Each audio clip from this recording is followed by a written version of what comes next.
Good morning, good afternoon, good evening to everyone out there from wherever you're joining us. This is the Keshe Foundation Spaceship Institute's public teaching in English, Monday, October 16th, 2017. And today is the Understanding Plasma Science series, part 4 of 12. We have Jim and Lisa McDonald with us, and also Dr. Rodrigo Vildosola. And they're going to be covering health, nature, and soul topics again for the Understanding Plasma Science series. I'm your host, Flint Mulhausen. Welcome, everyone, and welcome, Jim. Welcome, Lisa, and welcome, Dr. Rodrigo. Hello, Flint. How's everybody today? Well, I hope Very well. People are good. I hope people have been enjoying it so far. There's still a lot of information to come. So I think we'll ask Dr. Rodrigo to get going, because health is always the important one. Hello, everyone. Nice to be again with all of you and sharing all the wonderful information of the Keshe technology. So, would you allow me to share this screen, please? Yes, you can go ahead. Thank you.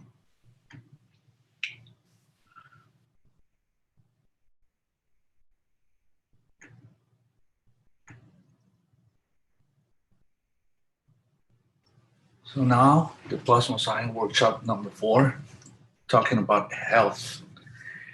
It's interesting, all the topics we're going to call now. We're going to talk about interaction of body fields. Understand a little bit, trying to understand how the body interacts with all the energy fields and how the body creates diseases. So that's the main point. But we have to understand step by step of what happened around us. And in order to understand a little bit more, you see this image on the right side. It's like how represented plasma. Every single element in the world, or this body, or the body has, I see it represented on this image like a strong field.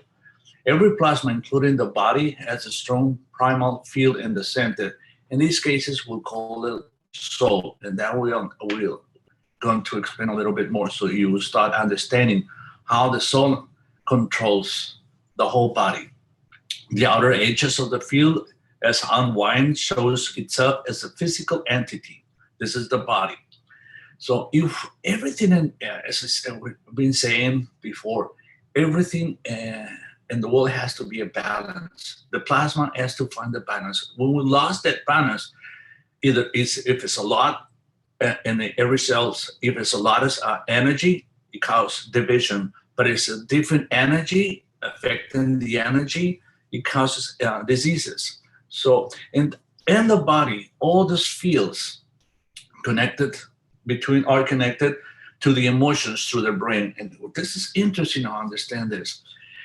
Remember the last time Lisa showed you this photo.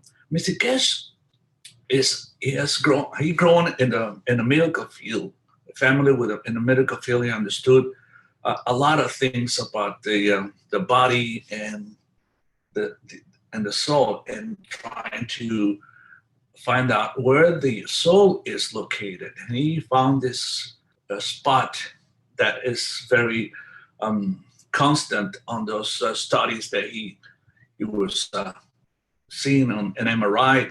They see little black spot in the center. So as we said, the center is the control of energy. So the brain, in the center of the brain, which is located the soul.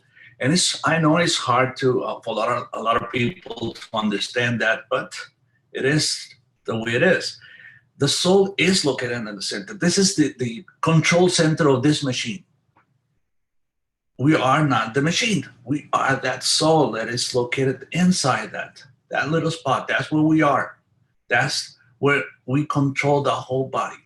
And we change the body depending on the fields of energy. And those fields of energy can change around us. So, not sustaining life through interaction of fields, we divide it in 3 aspects. Physicality, all the amino acids which are made up for interaction of fields between the earth and sun. that comes, remember, the carbon, oxygen, nitrogen, and hydrogen, and the minerals for the planet. So those interactions of those elements brings up the physicality. We found that we form that physicality. The emotions are fed to us through our senses directed to the brain, through our sight, hearing, smell, touch, taste, as well as the breath. And to give an example, so you start understanding, because here now there's a new thing for you, because you are starting to join us, to join this new technology. To give an example, sight. How can the sight affect my emotions? And then give an example, as I said, let's see the disease like the Alzheimer. Yeah, as we have heard from many times from the medical field that Alzheimer is what's happening is damage in the brain. So lost interaction of the brain with the body. So what happened? Most of those people, they're living in one place. Old people, and you change those people from one place to another, one country to another, if they don't like it, inside of them, inside of the brain, it says, I don't like this place that I'm in. Probably, as we have seen, families who have, or parents who have the children who have a new job, and they change the whole family, bring the family to a better house. But those old people, they used to live in an old house. They bring they remember everything what life is. So, and when they change it, they always give, the mind is in the past, in that place, and they like to live in that, and they wanted to live in that place, not in the new place. So they're blocking themselves, and that's saying that I don't like this place that I'm living now. It might be beautiful, it is, but I miss my old place. I miss my friends. I miss my family and the other place. And they start blocking themselves inside the brain. And that's what happened. The brain, the subconsciousness, says, okay, well, my soul says, I don't like this place. I don't like to live here. So it started to shut down part of the brain. That's what happened. And we have seen, if we treat those patients emotionally, they're coming back to life. So, and given another example, touch. What can touch be affected on? Emotionally can be affected on the body. Let's see, a lot of people, like for example, people that are being abused, and they don't want to be touched again. So they started creating diseases on the skin in order to keep the people away from them.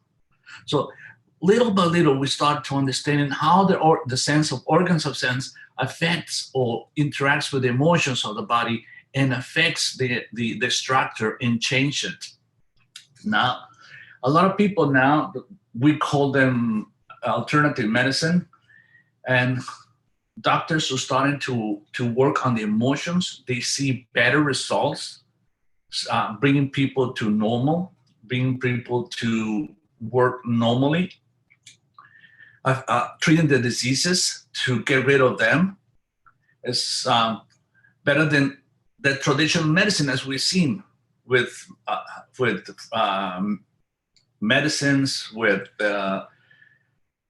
pharmaceuticals, all that we haven't seen complete resolve of any diseases. So with a lot of people now, a lot of doctors are starting to work on this field of emotions. They see they changing. They can get rid of any disease, cancers, you name it, whatever disease. We have heard for many years that from the medical field that 98% of the diseases are psychosomatic. And we have, and sometimes we ask people, this is, what does it mean? They have no idea. That means that some kind of emotions are involved in every disease. So that's the origin or the seed of any disease are some kind of emotion. So those doctors now, they understand this field and work a lot on the emotions. They see that how certain emotions are related to certain diseases or certain part of the body related to that. So that's important to understand the organs of cells. And at the end, I put breast. For somebody might be a surprise to put that, but those emotions, we have like radars on the body to attract the emotions, to feel the emotion. The breast. When you give an example, when you watch a movie, when there's some kind of emotions involved, and you are facing that TV or movie or theater, and you see how the emotions of that movie is starting to affect you because it comes through the breast. If you block your breast, you see that movie on your side way, not facing forward. That movie, you see the effect is totally different. So you will get familiar with this in the future, how the breast affects that kind of or it's a radar of emotions, attracts of emotions. So we're going to be, as I said, more familiar with all these organs. And the soul is a control center of the body, fed by the fields of everything around us, including our emotions. How we process the information around us determines whether we expand the soul or not. So as I said, in the environment, remember one thing: how the body is being formed through this interaction of fields. Bring those elements plus the elements of the earth. And it's important to understand this because, as I explained before, those elements that we see on the left side, and those elements exist in the whole universe. But every planet goes around the sun, so these elements varies around this in the universe. In order to keep that balance on Earth, we have plants. Yes, it looks beautiful to have a different kinds of plants, but there's a reason why we have a lot of plants, different plants, because every single plant brings an environment different kinds of elements like oxygen, like nitrogen, hydrogen, etc.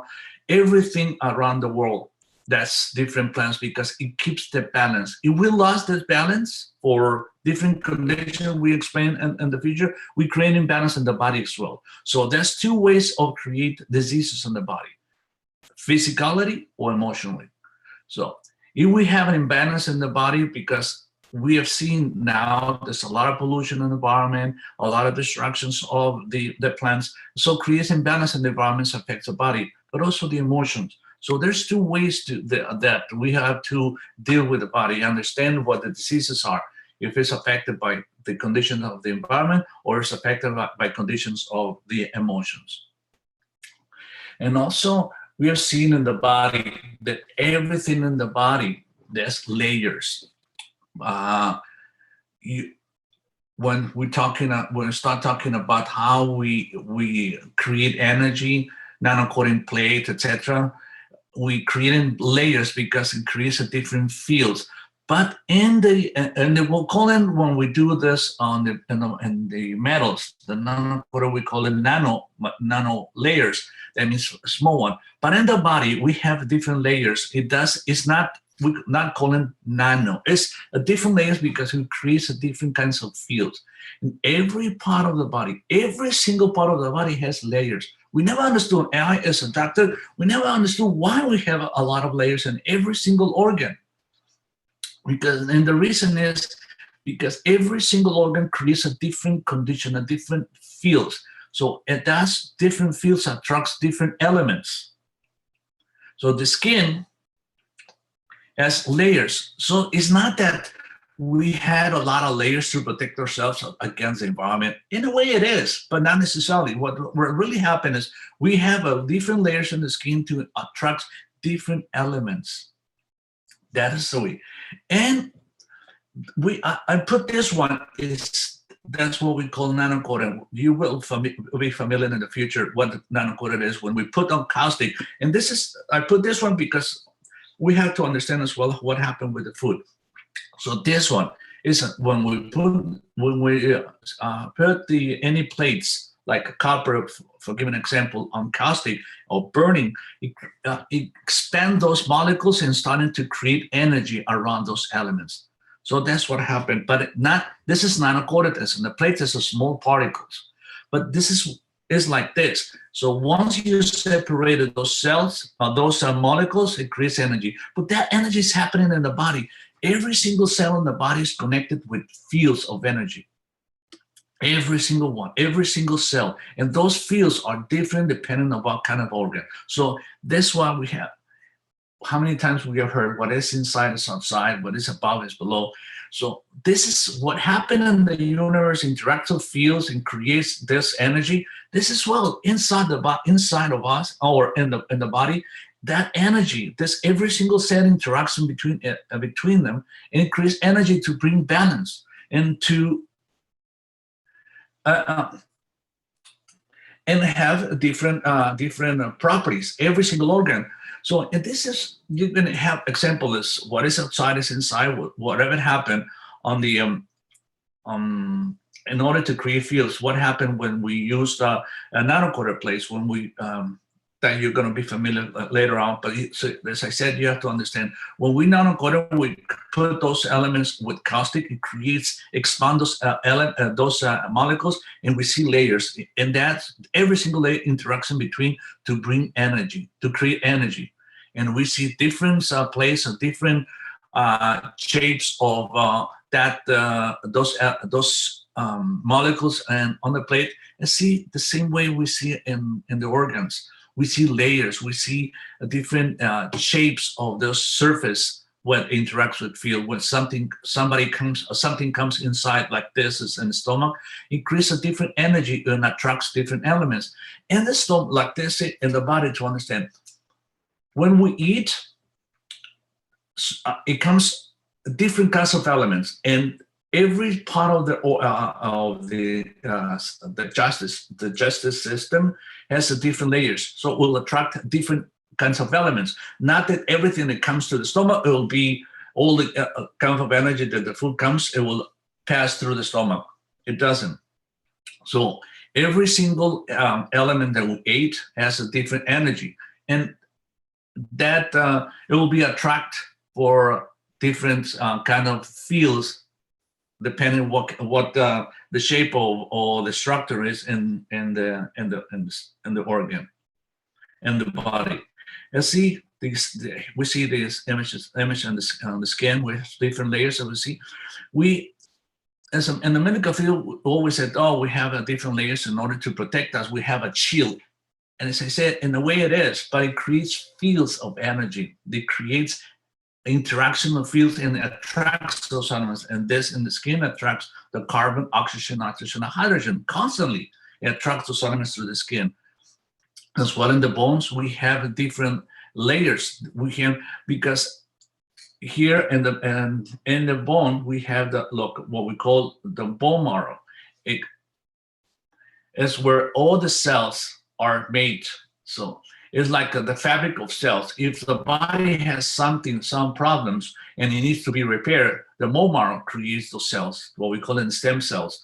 So are inside, and that has to be in that area because it has different layers, creates a different energy, so attracts energy, understand what's going on in the body, and start making all those cells to bring them to the body. So every single part of the body has layers, though, because there is interacting of fields. Everything, every part of the body, no matter what part of the body we see, bone, muscles, heart, brain, everything have layers. But not because layers we were in the medical field, we were saying this, it's layers because it's absorbed in different ratios and different speed, but it's not. It's what really happened is fields, different interaction of different fields, so it attracts different elements.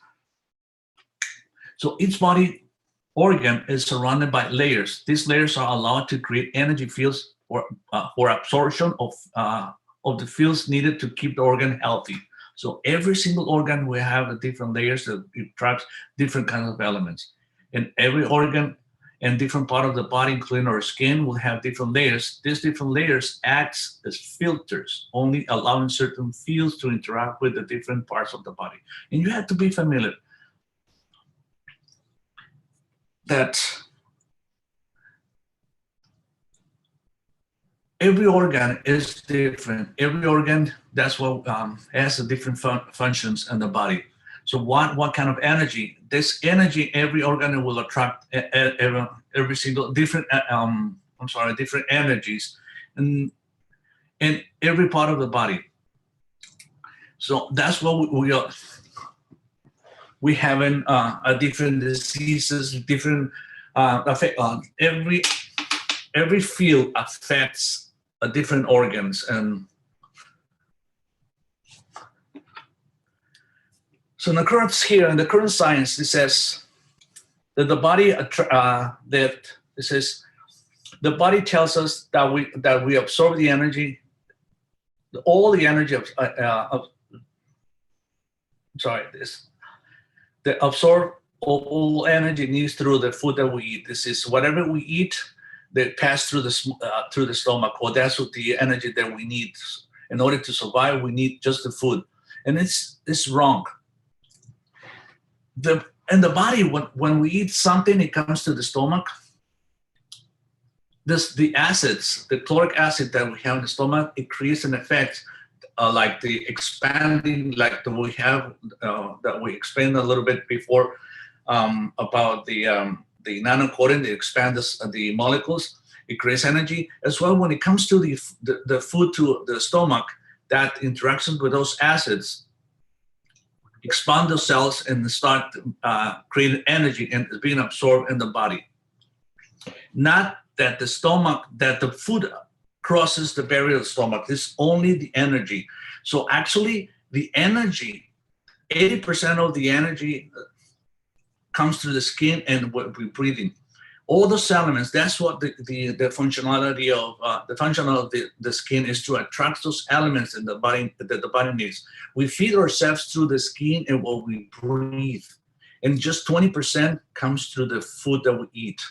So the skin attracts all those elements, what we said, the carbon, oxygen, nitrogen, and hydrogen, constantly comes to those through the skin. So we feed ourselves through that.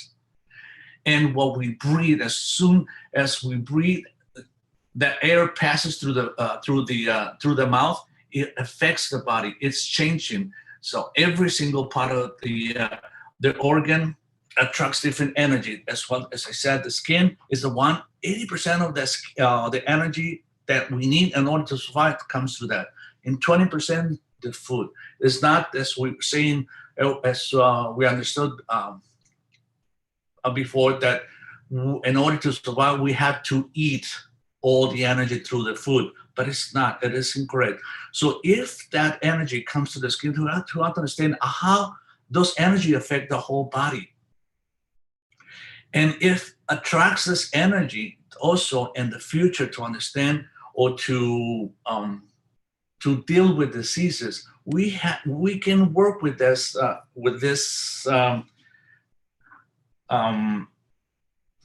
this field of energy. There's a lot of technology that prove that we have a field of energy around our body. If we use this field of energy, knowing that is where we get all the elements in order to survive, so we can use this energy field to give the body what it needs, like medications, like elements, whatever we need to bring balance to the body. So in the future, we won't need to take pills, to take medications, because if we have that field around us, it attracts all the energy in order to keep life in this body. So we can change it. We're gonna learn how to create fields through of the medications. Whatever you have as a medication, we can transform it as energy. So we put that field of energy outside of your skin and attracts those elements that your body needs in order to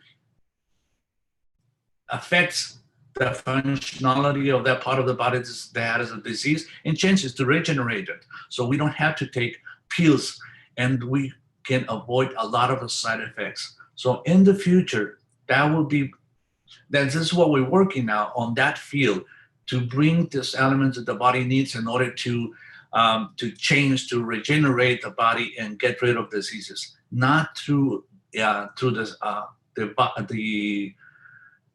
through the way we used to do it, like as I said, to pills, to injections, IV.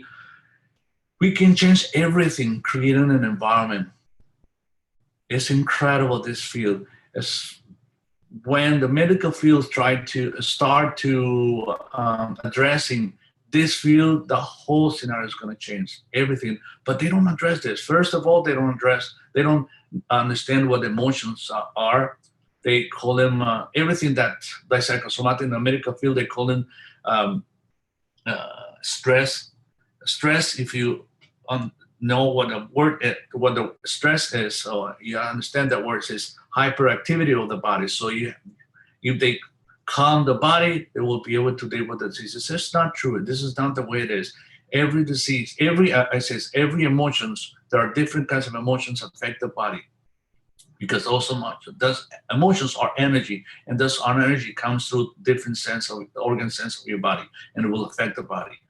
So if we change that, the way of seeing every disease, that will be easier to understand them and easy to deal with them. Everything in the body is in a GANS state. So as I said, if we is energized, as well as the food enters the body, is turned to GANS. Everything is layers, because it creates fields of interacting of fields to attract certain elements. As soon as we said, as soon as the food comes through the stomach, it turns to GANS, it turns to energy. So that's what we attract, energy. Whatever we don't need about the food that we eat, that's what we extract through the intestines. That's why you leave it in the toilet.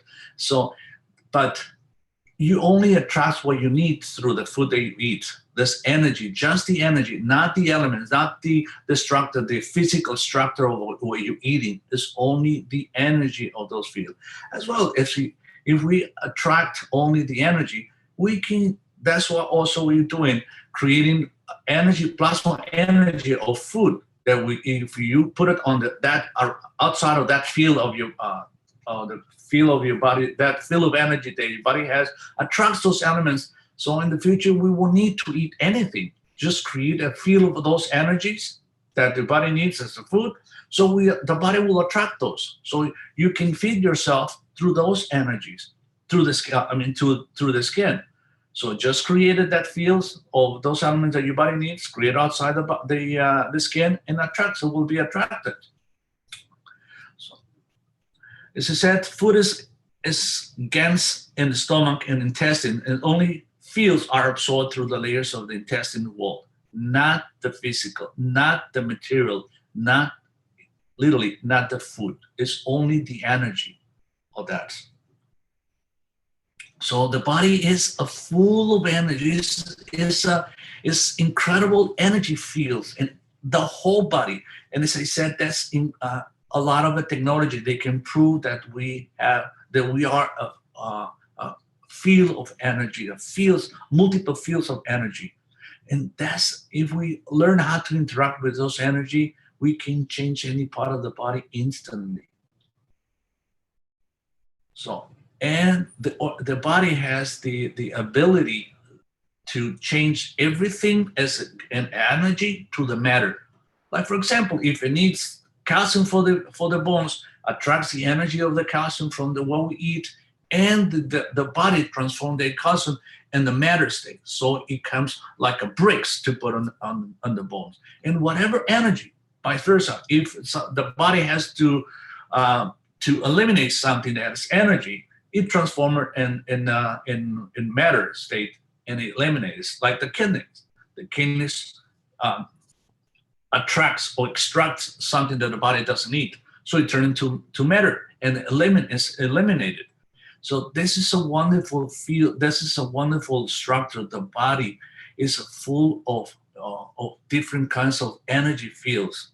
If we interact those fields, we can change the body in no time. Do you have any questions?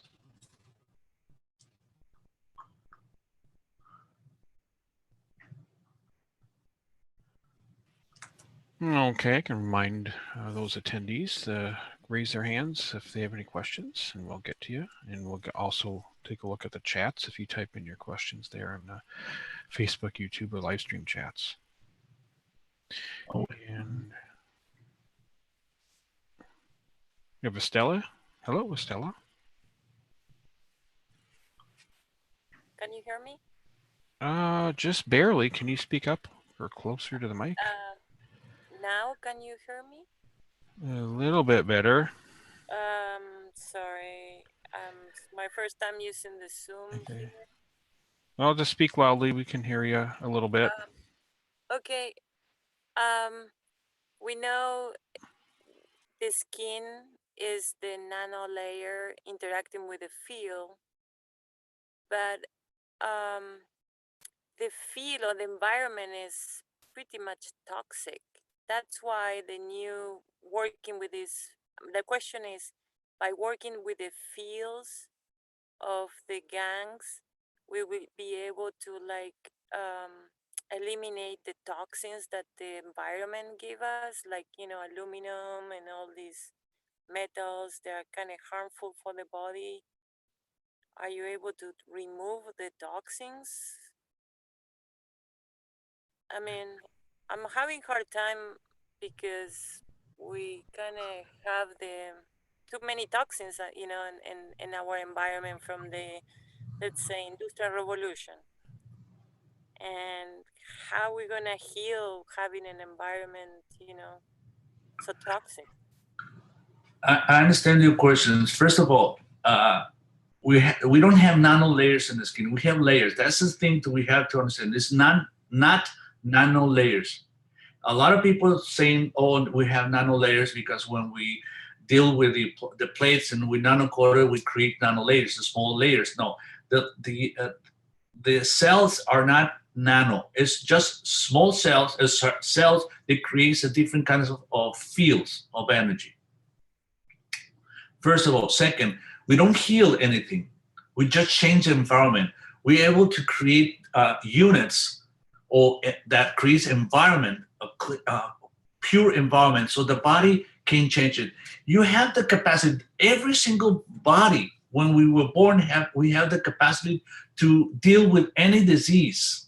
We can defend ourselves against any disease. But we've been exposed to so much pollution in the environment. We've been exposed to pesticides. We've been exposed to a lot of GMO or as you said, a lot of aluminum, mercury, lead that the food has. We have been exposed. So the vaccines, I'm not saying that the vaccines are wrong, but some vaccines, a lot of them, they has those metals that we don't need it, aluminum, mercury, lead, etc. So it creates imbalance in the body. So as I said, there's two ways to create diseases: imbalance in your body, the physicality, and imbalance in your emotions. So we can create a different environments in order to your body respond to that problem. So you're gonna change. It's not healing, it's repairing the body itself. We can repair our body, but if we don't have that environment, we cannot deal with any disease. We cannot change because we need these elements. In this environment, well, when we create those units that we call health units, then we create an environment and we put those elements inside that your body needs in order to respond. Let me give you an example. Weird examples. You have a fish that is in the ocean and is in the water. The water of the ocean has certain elements, and then the fish is happy in that environment. If you take the fish and put them in the river, it won't be able to survive because it's water, but it's a different condition. So we changing as well the condition outside of the body, outside here in the atmosphere and on Earth. So we have to find a way to change that environment around us so we can deal with this any disease. Once we create that environment, our body respond to that environment and start dealing with any disease. At the same time, you will be healing the natural environment. So maybe one day we don't have any more pollution. Yes, but repeat, we don't healing, we changing environment, we changing the structure. That word healing, we don't use that healing because we don't heal anything. We just change, we allow the body to repair itself. But that word healing, yeah, restoring would be better. Exactly, restoring the body, restoring the environment. Yes, with this technology, we'll be able to use this technology to restore the environment. Yes. Okay. Thank you. You're welcome. The same would be with emotions, because emotion is connected to the belief system, and I think we need to change a lot of the belief system to not get into the negative and negative emotions, you know? With all respect, it has nothing to do with the belief system. This is just you are exposed on different, like being exposed to environment, we exposed to different conditions, emotions, or effects on something in the body and around our lives. And also in a way, you're right. This is the system. So when you understand that you have the capacity to create your own reality, you create everything around you. So whatever you think as well, you change it. If you're exposed to certain kinds of emotions inside your brain, inside your subconsciousness, you create that problem. So you create diseases. You you change the structure of your body. Yes, if we are exposed or constantly to the system that the system doesn't allow us to think, to focus on something, we're not going to change. For example, if you're thinking all the time on healing yourself or changing yourself, restructuring yourself, you're thinking constantly, you can change it, but you don't have time to focus on your body because you have to think about your work. You have to think about you have to work to bring money to pay the bills, the energy, the insurance. You are the system keeps your mind occupied. So, but if you don't have those kind of system that distract you, and you spend a little bit more time on yourself to focus on yourself, you can change it. So that's what happened as well. So when you are inside this that we call health units, that has elements like zinc, carbon, oxygen. Those elements help you to deal with emotions. When you don't have those emotions affecting you, creates incredible environment that you feel, yes, I have emotions, but they don't affect me. I feel great. So your body start responding. You are responding. You are focusing on your body to change the body, and you have the elements in the body start changing. This is the beauty of this technology. And this is helping you to block those emotions. You understand that you have those emotions, but it blocks the negative emotions, because also there's good emotions, bad emotions, hatred, sadness, sad. So are negative emotions, but also there's positive emotions like the happiness, joy.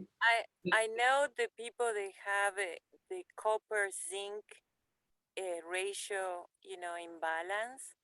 They have more emotions, more in a stable, more sensitive, let's say.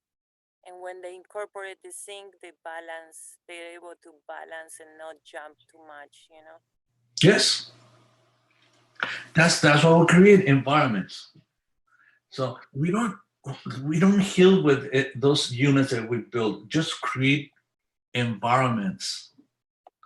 So it's give you the elements, the that your body needs in order to change. If you have any disease or any problems, like give an example, you have an infection, if you are weak and you don't have the elements to fight the infections, then traditional medicine, you give you antibiotics, yes. But if you have certain elements to fight that disease, it will be easier and faster. Bring those elements around your field, your body field. Yes, thank you. You're welcome. Yes, thank you, Estella. Okay, we have a question here from Alex. He says that 20% of energy from food is the difference between living and starving. That is to say that it appears that the 80% energy through our breathing is not enough for survival. Do we need to make a new definition of famine and starvation from a plasmatic perspective? As I said, the fields, every layer of your body creates a different field, so attracts a different elements. So your body needs certain elements that not necessarily are in the environment in order to feed yourself. If you need certain proteins or vitamins, to say so, they're not in the environment, so you need to go through the food. But we can create that environment with those elements. If you need some kind of vitamins or proteins, we can have it, create a plasma out of that, and put us a plasma close to you as an energy, so it will absorb. Your body absorb whatever, that 80% of the energy, but not necessarily all the elements that your body needs come through the skin, because they are not in the environment. That's why we need food. But as I said, we can change that. Is that clear? That makes sense? Alex? That was a write-in question. Okay. We have another question from Katya. Do we only have organs to attract the things we need from the environment to create a balance in the body? Well, those not necessarily from the environment, but inside the organs are inside attract the elements in order to have a normal functionality. So, like every organ inside, it needs like a bone. It needs calcium, attracts the calcium from the food.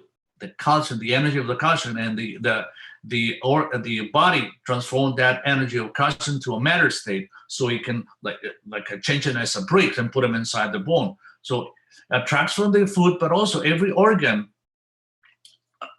has a different function, so attracts different elements inside the body, not the environment. Or you can see the environment inside the body. So it brings through the blood system or through the field of energy that's around that organ. So every organ has a different function in order to keep balance in the whole system.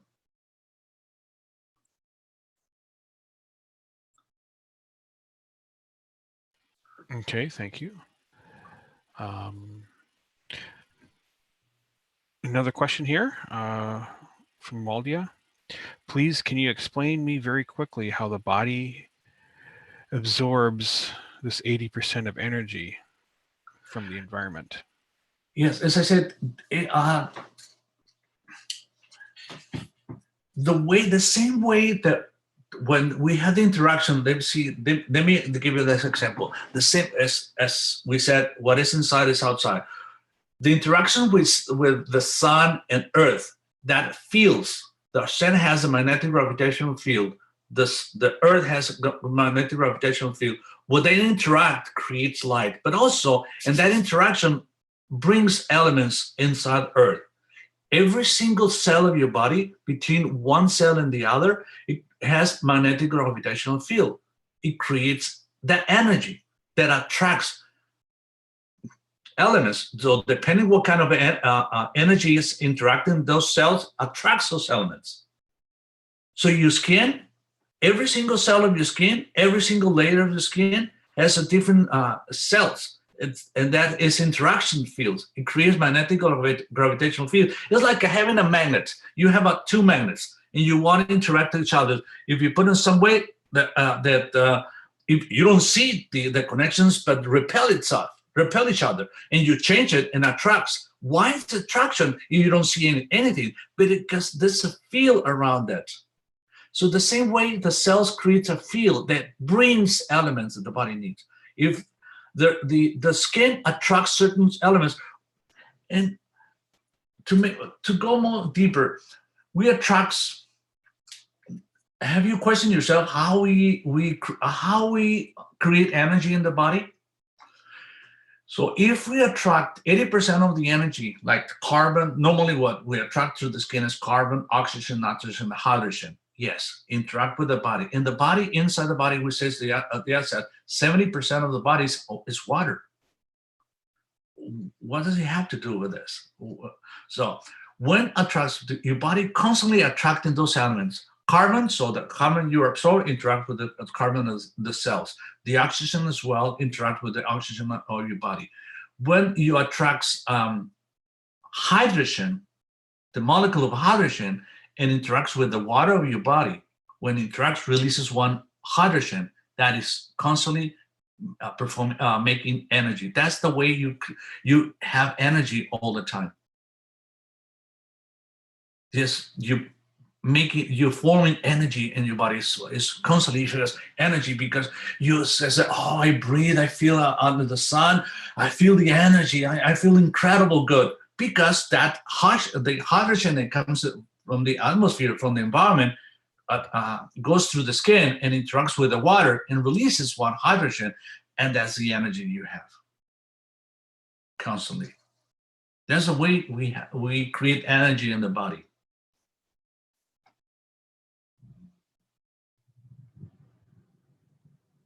Yes, thank you.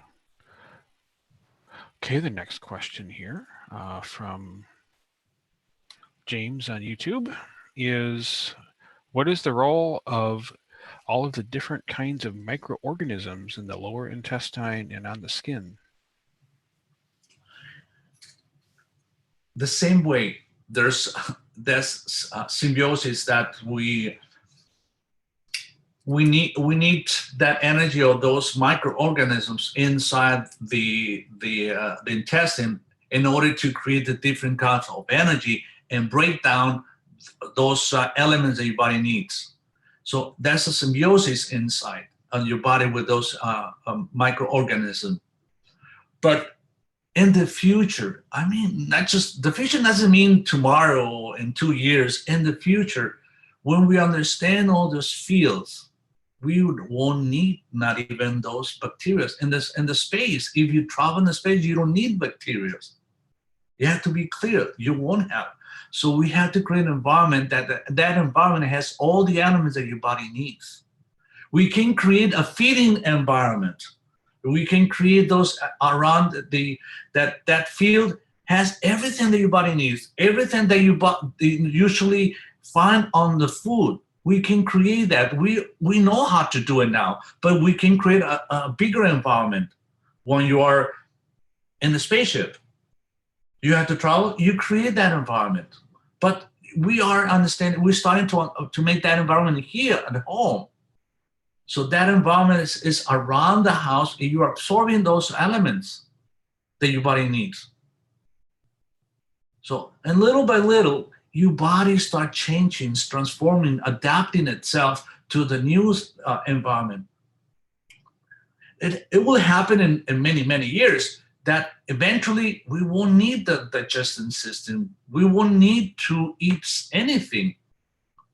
But as I said, it will take time. It's going to happen tomorrow.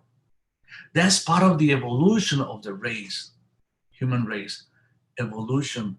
Not in this one, it will affect, eventually we create that environment outside, it will affect as well as the animals. So the animal will need to kill to eat, to feed themselves. They will feed themselves through the environment. So we can change that environment that will affect the whole system. I mean, system, everything that is in the planet. animals, humans, everything. That's the future. So if you create those environments, you can go outside in space. It will be easier. You don't have to have a special place in the spaceship to store food. You don't need to, because now, and this is present, we can create fields of food. We can create plasma of food.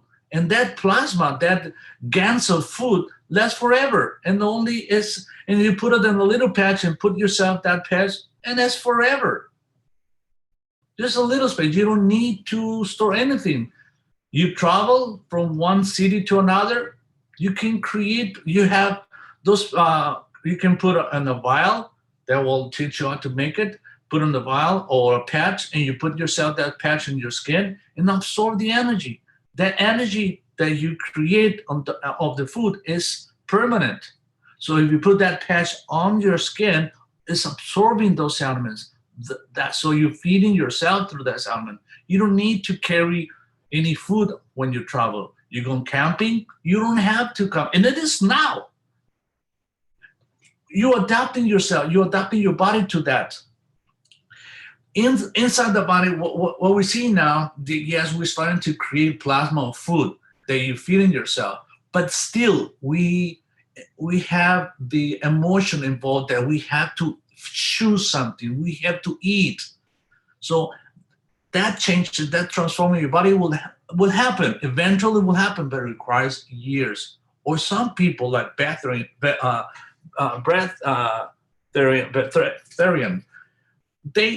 they went through certain kinds of disciplines to change their body.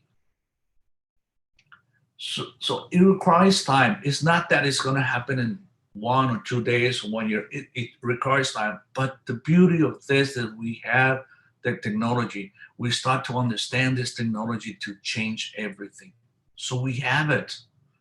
It's not like, it's in a movie, it's a science fiction. No, it's real. But we have to understand how to deal with this technology, to understand the technology, so you can deal with that. You can make those changes. Now it's available for everybody.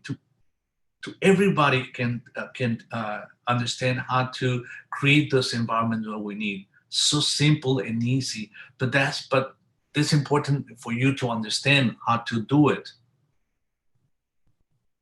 It's easy to create, but we're starting with new technology. So in the future, we'll have better environment. We'll have better bodies. We don't age. We will be able to live longer with no diseases. Aging is a process of degeneration. So we can change that too. So, but we have to understand it's a new technology, but it's available for everybody. Now we don't have to go to the university. We don't have to go to special schools. This is, for now, it's a beautiful gift from Mr. Keshe. Yes, absolutely. Okay. Flint, I think we have to watch our time. Yeah, I know we have another 4 questions lined up here. Yeah, we'll be here all day again. So we have to call it. We'll do one last question. We just keep it short. Okay. The next one in line was Kayvon. Yeah. Hi, how you doing? I'm going to keep it short. Dr. Rodrigo, you remember when Mr. Keshe talked, I mean, this is such a groundbreaking and evolutionary knowledge, knowing where the representative seed of our soul is, in the middle, right in the hollow, empty space of our brain. I think a lot of people haven't still grasped that. And once Mr. Keshe said, the smaller even this hollow, empty space is, which is probably smaller than a pea-sized thing, is actually more powerful, or something like that, in his own words. Can you explain that? Why does it have to do with because the gravitational center or the principal field strength are stronger, which we can interact with and radiate out or absorb the totality of the spectrum? Thank you. Yes. So people have to understand, and it's hard for a lot of people to understand. There are the souls, there are the spirit. We are not bodies. We are souls having a body experience, not a body having a spiritual experience. So, and we are located in that part of the brain. There's a strong field that interacts with the field of the body. There's a strong field, just a connection. When that, as you understand, when that field of energy between the center of the brain and the rest of the body changes or is affected severely, that's what death comes. So we lost connection with the body, and that's when we have that disconnected and we leave the body. That's what we see when somebody dies, the soul leaves the body because it lost that connection. That strong field that happened disappeared.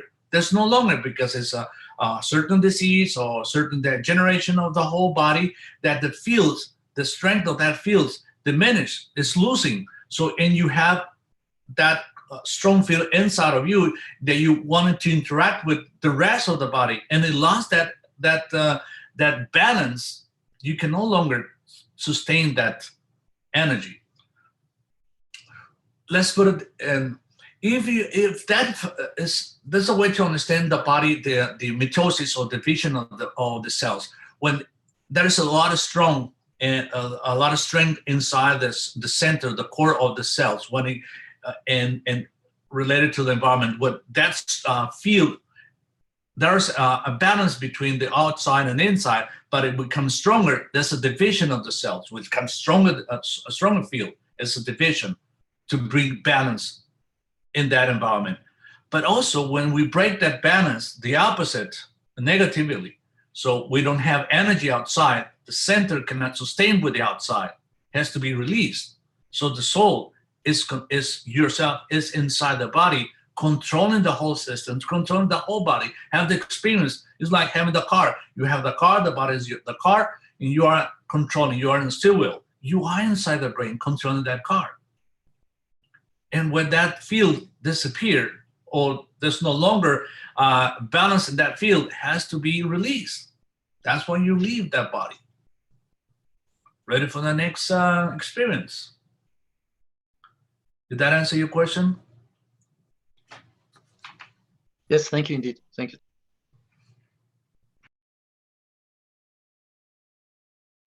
Okay, we do have 2 or 3 other questions here, but kind of running out of time. So I do apologize, we haven't gotten to those yet. Thank you, Dr. Rodrigo. Thank you very much. You're welcome. Thanks, Dr. Rodrigo. We know it's very early in the morning there for you, so thank you very much. Thank you. All right, let me share my screen.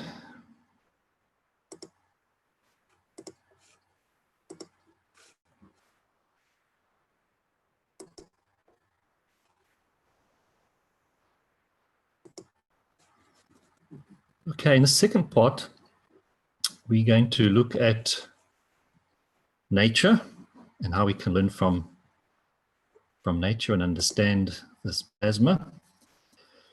So just as a quick view, we understand that everything in this universe is made of the fields, and we've understood the principle of magnetical and gravitational fields, or what we commonly term as the maggrav fields.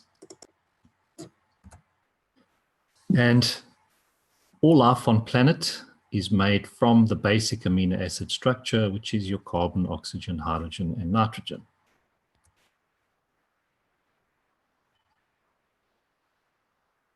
And as Dr. Rodrigo explained, the human body is made of GANSes, so the plant world and all other animals are also made of GANSes, forming a total plasma of the plant. So when we have a little bit of a deeper look at the plant's growth and how they move, we can say that plants really have a mainly a vertical life with a little bit of horizontal life. So the plant's motion is mainly vertical because we see that they grow upwards with their stems and their branches, and then their roots grow downwards into the soil. But it is also partially horizontal in that their branches and leaves do grow out sideways, and the same with the roots as well, going out sideways. Now, when you compare us as a human being, we have 2 arms and 2 legs. So when you look at the plants, they have multiple arms as their branches, and then as their roots, they have multiple legs. It's just they do not walk horizontally as what we do, but they're essentially the same. And what plants have been able to do is to understand their environment around us. And they have really a far better understanding of this environment in which they live, because the plants have learned to use the energy of the environment and at the same time use the magnetic field of the environment for their growth. And the plants have chosen where they want to live, whether it's by the sea, in the desert, or in mountains. The plants choose exactly where the conditions will be right to suit their growth.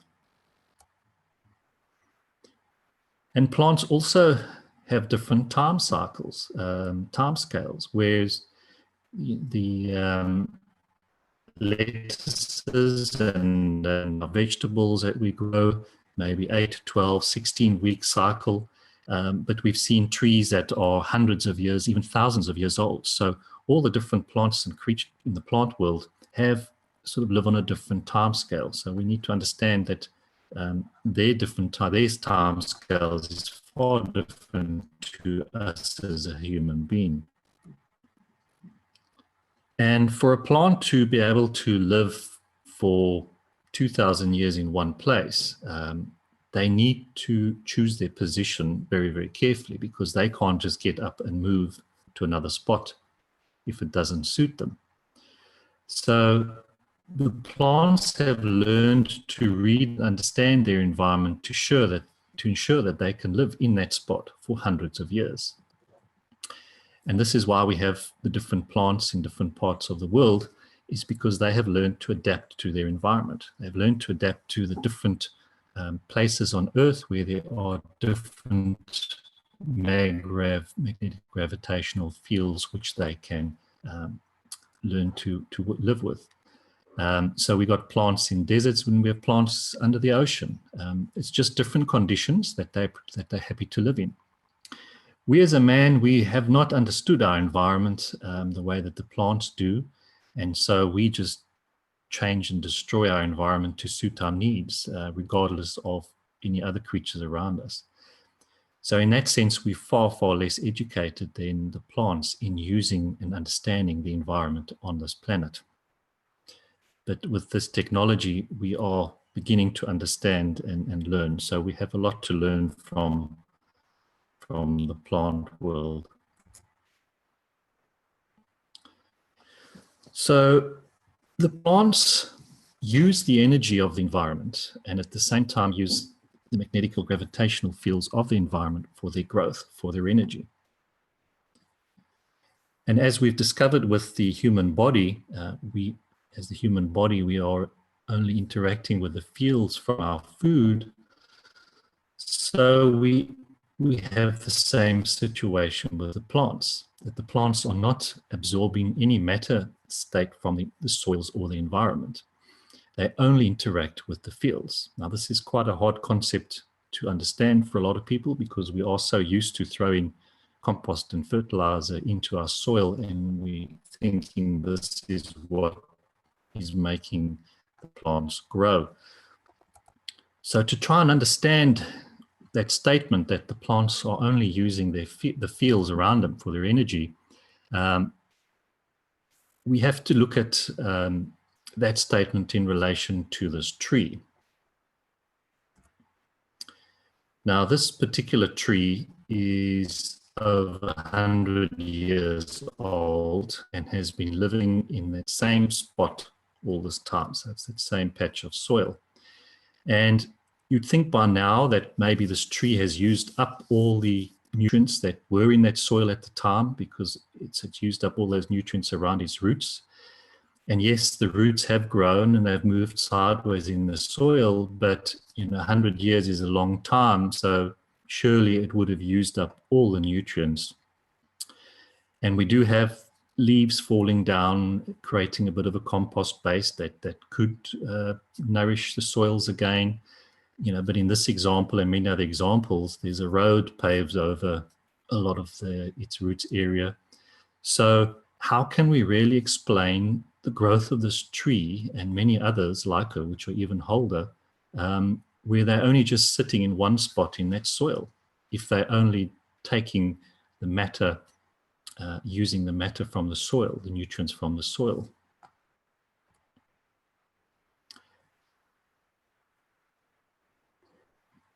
So where is she getting her nutrients, or where is she getting her energy from? That's the question.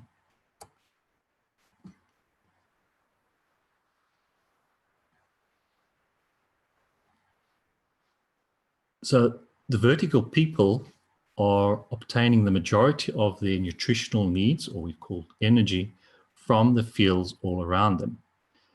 The needs of this old tree, as we've said, will be very different to the needs of a quick-growing crop like a lettuce, but essentially they're all the same. And we've got to look at every leaf, every branch is interacting with the field. So it's just one huge reactor that's interacting with these fields around us.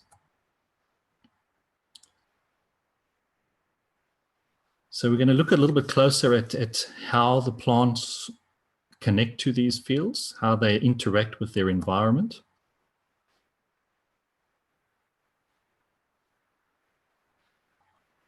And as we've said, plants have a magnetical and gravitational field, and each plant will have a different field strength. So if you've looked in your garden and around, you'll see that each plant species has different shapes of leaves, the arrangements on their branches, the size, they're all different. And all of these produce different maggraph fields for the plants.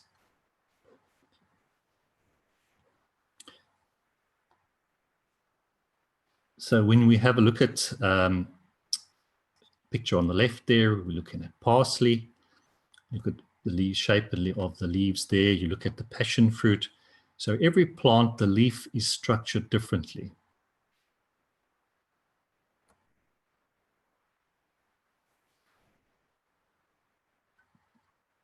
When one looks at the way that the leaves are arranged on the stems, you can see on the left that some of the leaves they're arranged opposite each other. There's whorled arrangements where they all just rotate sort of around each other. And then on some branches, the leaves are alternate. And each one of these configurations creates different fields. Even when one looks very closely at the edges of all the leaves, each and every edge or point on the leaf is interacting with the fields. So even down to its minute detail of the plant, every point is then interacting with the fields around it. So the plants have really learned to adapt and use its environment.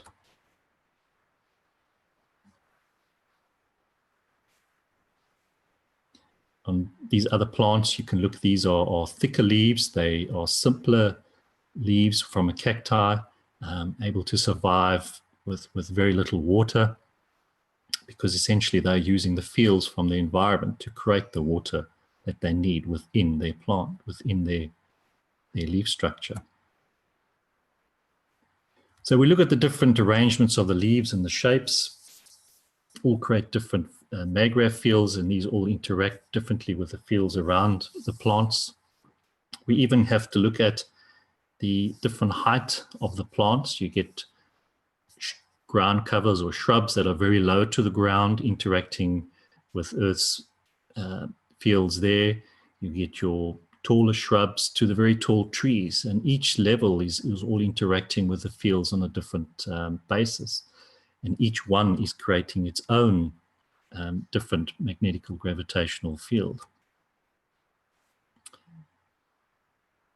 And just coming back to why we have that variety of, when you go and walk in a forest, you have all these varieties of plants around you, and you are interacting with those fields of plants. So you are interacting with different fields from the different plants all the time. And so it's very different if you go and walk through a field of just corn, you're not getting that same effect because you are only interacting with one type of field strength there is from your corn plant. Whereas in your forest, you've got 50, 100 different varieties, all with different strengths. So each plant, according to its height, shape, its leaf arrangements, the color, thickness, all create different magnetic field strengths of that plant. And then they're able to attract and create from the environment the fields of the elements that they need for their energy, for them to live. So now we can come on back to the picture of the beautiful tree there.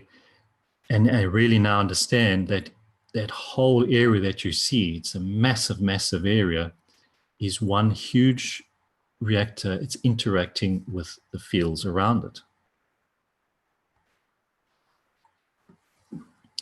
And we have to try and look a bit deeper into this field flow that we see around the plants, because the bottom leaves, you often see on a lot of plants, the bottom leaves cool down and feed back this energy to the root area. The upper leaves are receiving new energies from the environment and also feed these back down to the root area.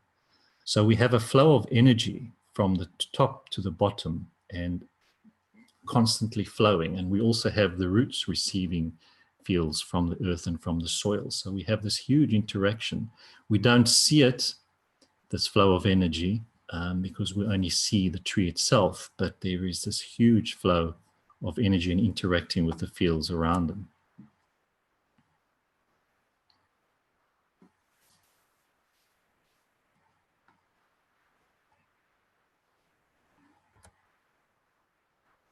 And we see that everywhere, the same as the fields on our planet. So the flow of this energy is in every structure. It's in the rocks, the bacteria, the cells, the animals, plants. It's everything that we see. We see this flow of the energy. So from this, we can say that the plants are receiving a very small part of their energy in the fields from the ground, but the majority of their energy that they use and need is from the environment above the soil. And that's where all you have the leaves interacting with the fields from the environment. You have huge reactors interacting from the environment there.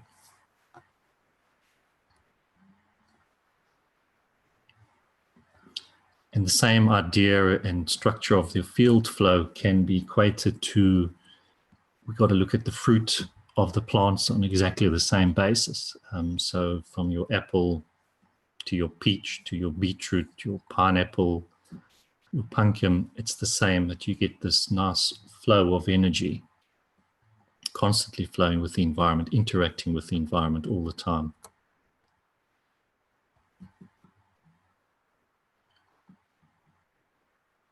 And as a leading to next week's topic, where we're going to be talking about the production of CO2 GANS, I'd like a lot of you to go outside and have a look at the plants, but specifically go and have a look at the leaf structure of the plant, because you'll notice that the one side of the plant is very shiny, and then underneath it's sort of a very matte surface. And begin to understand that the leaf is also made of different layers. And just as Dr. Rodrigo explained in the body, there's a reason for all those layers to interact with the fields. And so we will explain this in further detail when we look at the whole method of CO2 production in next week's workshop. So to summarize, the plants are living reactors, and the plants are very advanced beings in using the fields to obtain their energy. And they are essentially using 100% of the energy from the fields. They are not having to kill what we do to obtain additional energy. And the plants have understood their environment. They've become masters of their environment. And there is this constant field flow, which we don't see, but that's how everything is interacting with everything else.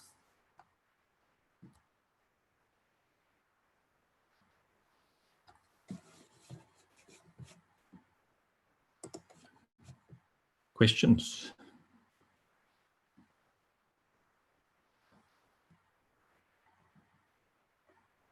Yes, okay.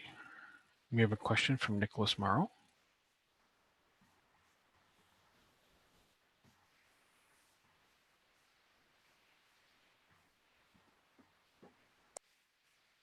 Hello, can you hear me?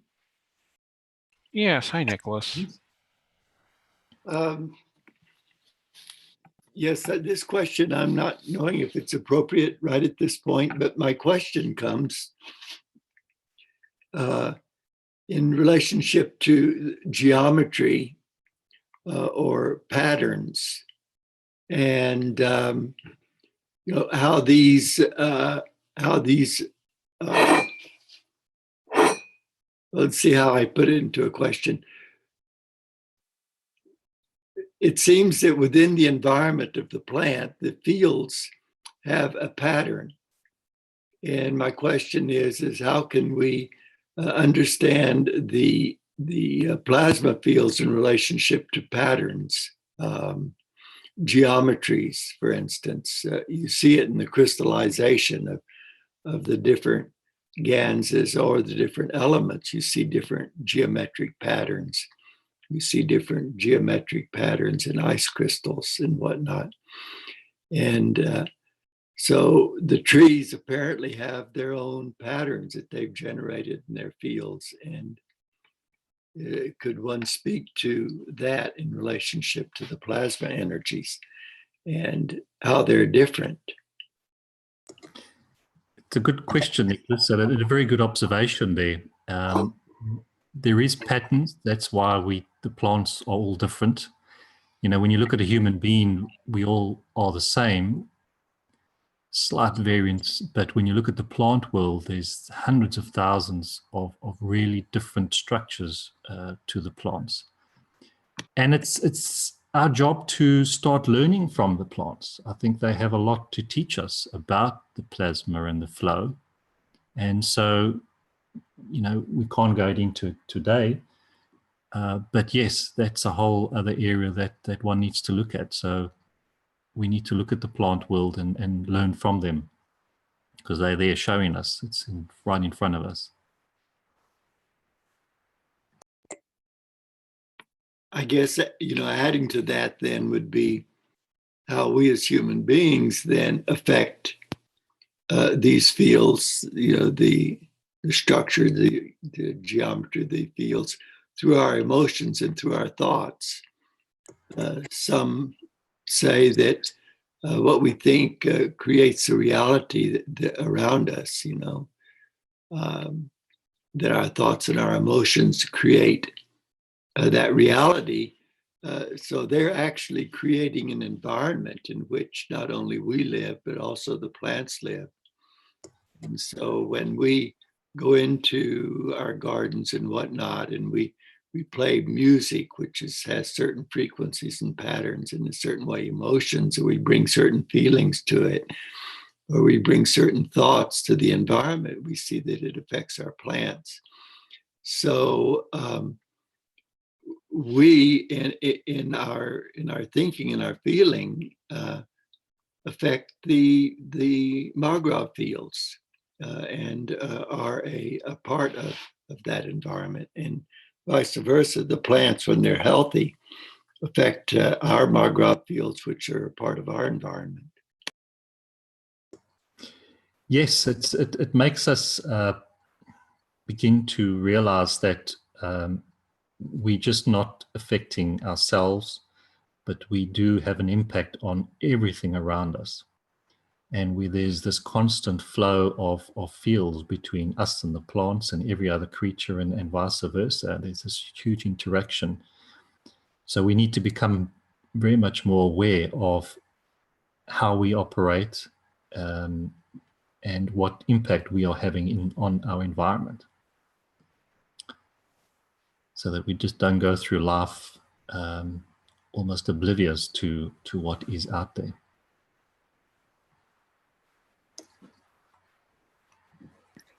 Thank you.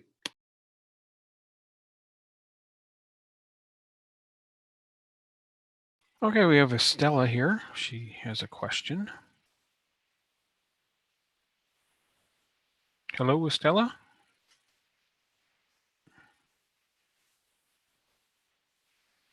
Okay. Okay, I was thinking when you were explaining the human body and also the plants, it seems like you know, how the magnets, you know, they have the gravitational and the magnetic, you know, repulsion or connection. In the chemistry is in the same way. For example, it's been proven that if a person works with the plants generate more chemicals with the person. There is a symbiosis connection, and the plants provide to the human what the human needs. And I have, maybe it's a silly question, but I want to know why. I mean, the plants, they're connected to the earth through the roots, but somehow I feel, you know, we are connected to the earth by the gravitational attraction, and the mass of the earth or the strength of the magnet of the earth is stronger, so we're able to stand, right, and walk. But don't we also receive a magnetic field interaction, you know, the field of the earth, they give us something that we are here for that reason? Because if we go to space, we're not going to have that gravitational connection. So is that the point of being matter, that we receive the mass because we are connected to the earth? Thanks. There's quite a few questions in there. No, it's all right. Yeah, we have our physical connection is to Earth, and we do have a field connection. And you got to understand that the plants and us are all made from the same building blocks on this planet, which is the carbon, oxygen, hydrogen, and nitrogen.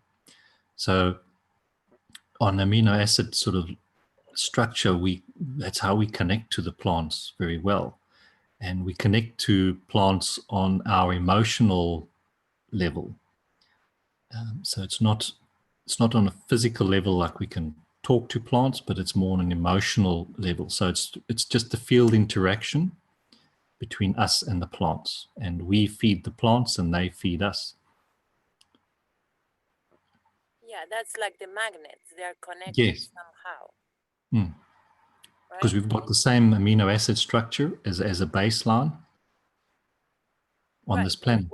What I was trying to say is like the way how we interact with them is somehow like the magnet, you know, the fields are connecting, and somehow in that connection you receive the, you know, that gravitational, would be emotional, or an emotional connection is also gravitational. Well, emotional, which leads on to the next part on the soul side, we've got to understand all our emotions have a magnetical and gravitational field strength. And so we're interacting all the time with these fields from the plants and vice versa. So the plants have soul. Yes.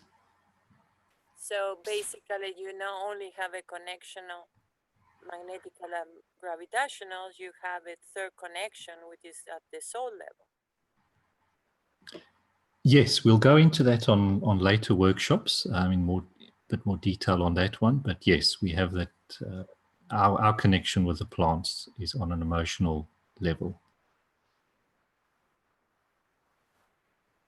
Okay. And what about with also with the Earth? We will have a connection, magnetical and gravitational, and also at the soul level. Yes. You know, at the moment, because we're in a physical body, we have the direct connection with the Earth in terms of the fields. But when we are just as the soul will have its connection as well. But we're not going to be heavily attracted to this planet in that sense. But we will always have that connection because we have a connection to everything in the universe. But that's leading to the next part with the soul. So you can ask your question again. Yeah. Okay. Thank you.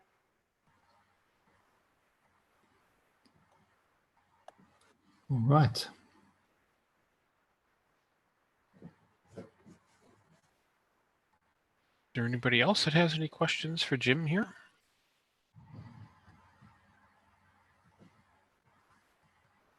Well, Jim, this is Nicholas again.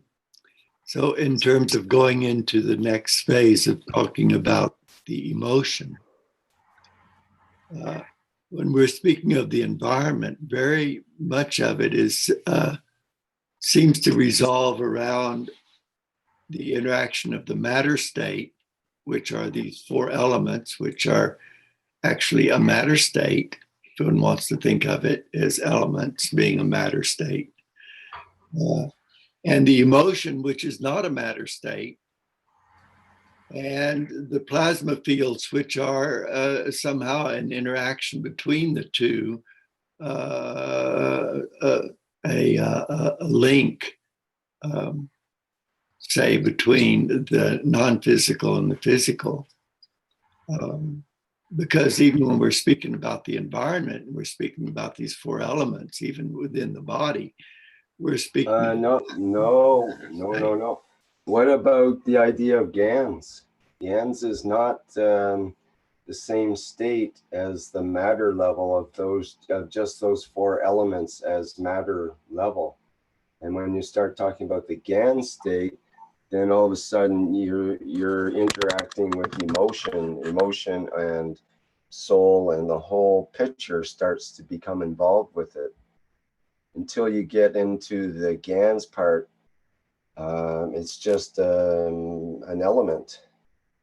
And it's not just, we don't have a bunch of elements inside of our body. In fact, our body rejects elements, but it accepts and incorporates them as GANS, as a GANS material. But we don't like elements inside of our body, right? Our body rejects when they try to put artificial parts in and so on. They have to have special anti-rejection drugs and so on to keep you from rejecting titanium parts and so on and so forth. Exactly. The place that we get to play is in the transition between the two.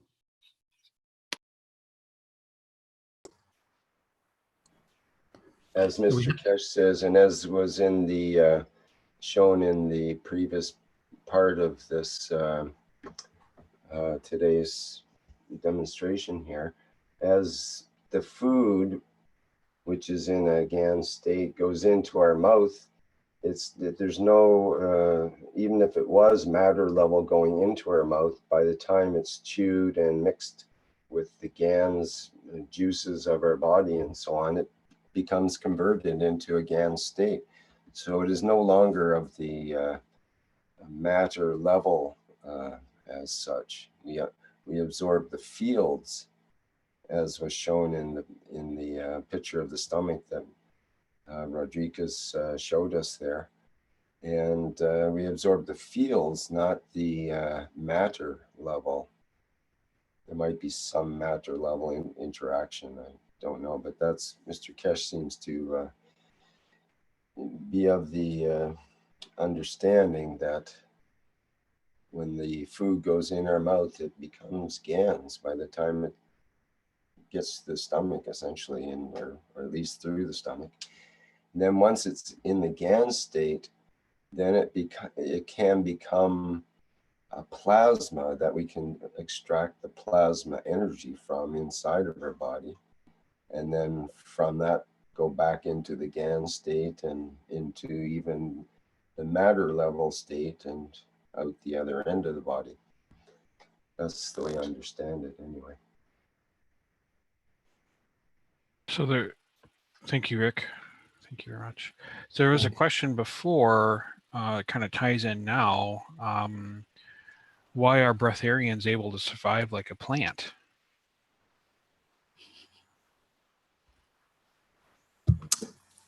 It's a good question. Mr. Keshe, A lot of it comes down to our emotion, I think, in terms of our attachment to food is very much emotional.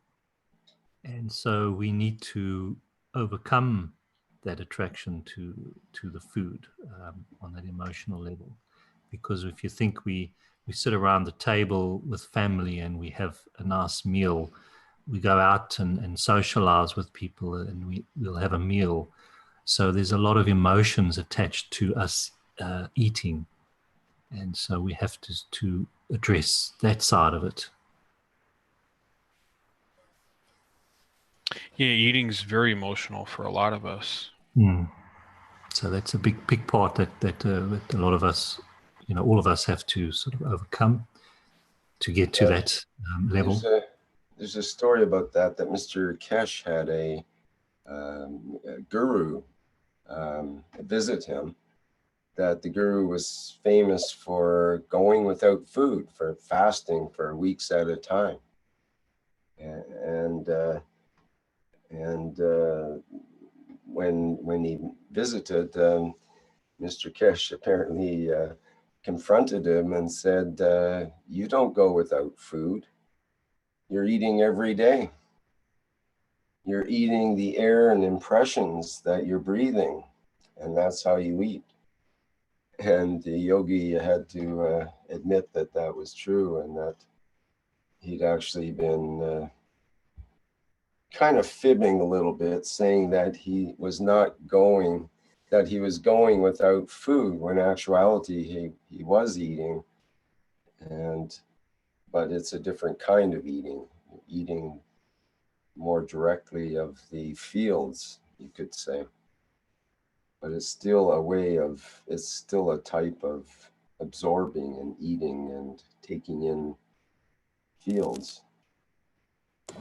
At the end of the day, we just eat to get energy, which in the field state. So how we can change that to not eat something and rather take the fields in from the environment, and that's the difference. So yes, some people do sun gazing, for example, and I've heard people tell me they can get quite a bit of energy actually from that practice.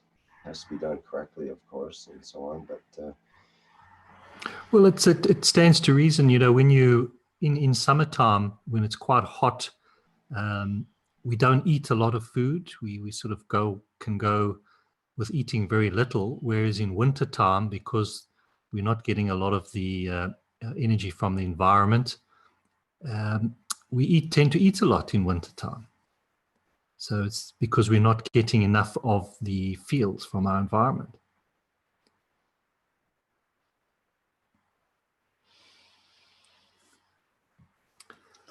Okay, let's carry on with the next part, and I'll hand you over to Lisa.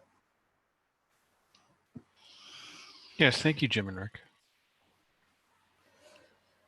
Hi, everybody, and it's time for the soul now. So we're going to have a little recap of what we did last time with the soul. And in our first part, we managed to understand that we're a reactor and we're a plasma being. And I think now we understand that quite well.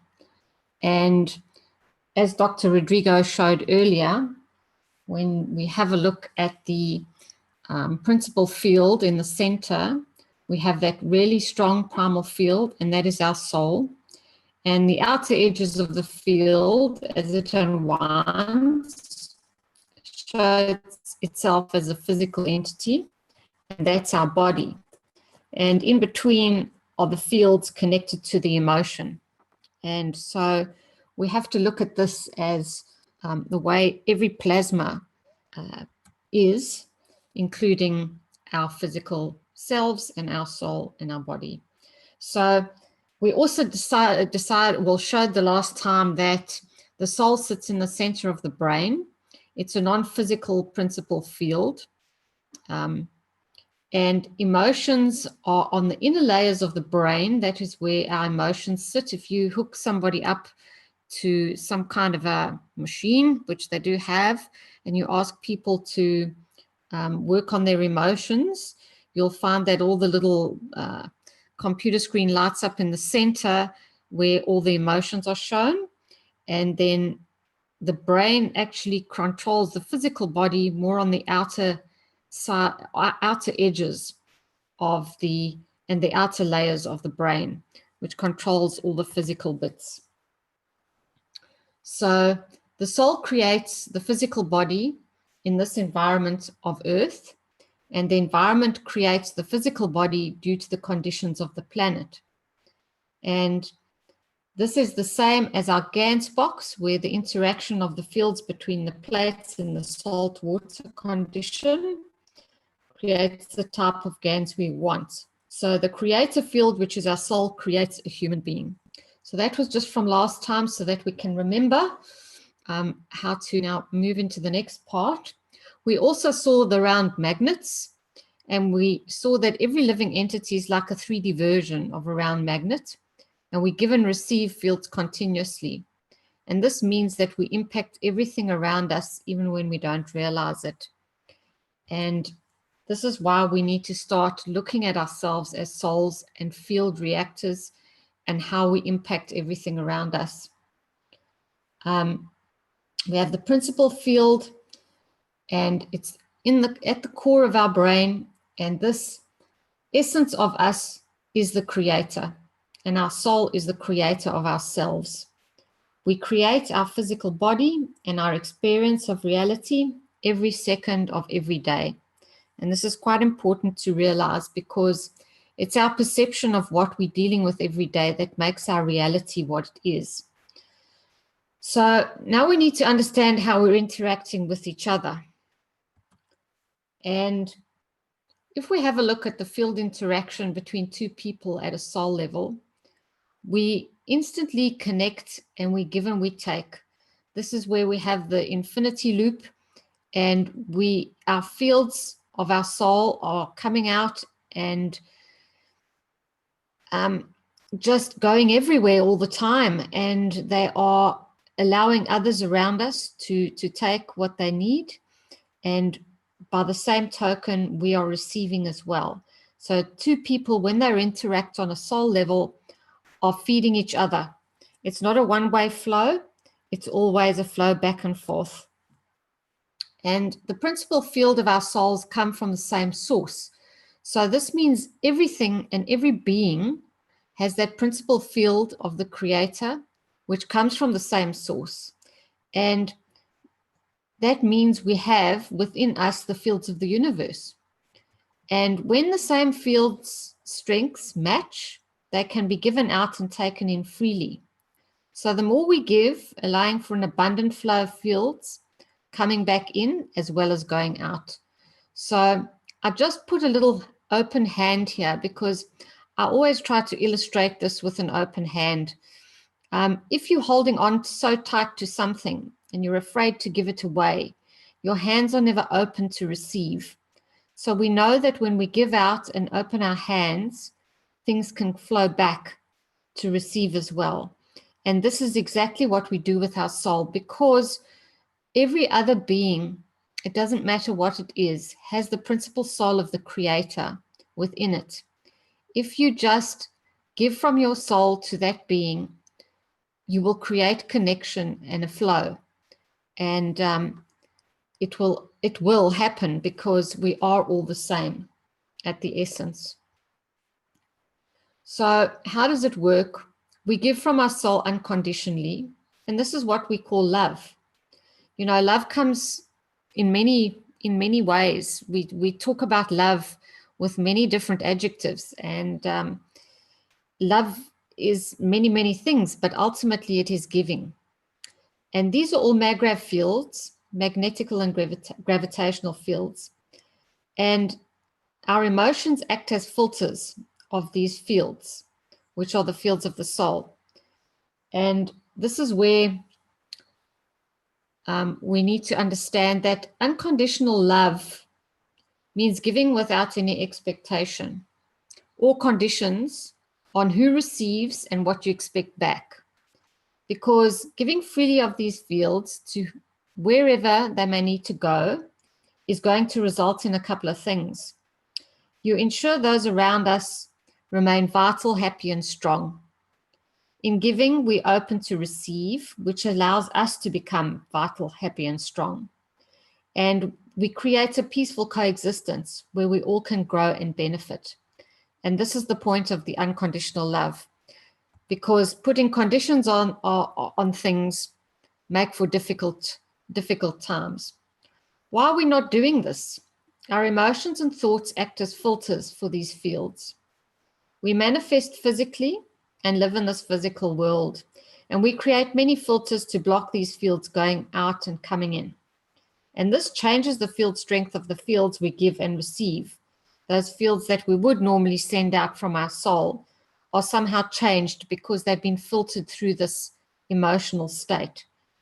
From the time we're born and our parents put us in one corner of the room, and actually we'd like to have been in the other corner of the room because we wanted to look at something and we couldn't see it, and we start getting frustrated and angry and maybe a little sad, and all of these things start building layers onto ourselves, and this starts clogging up.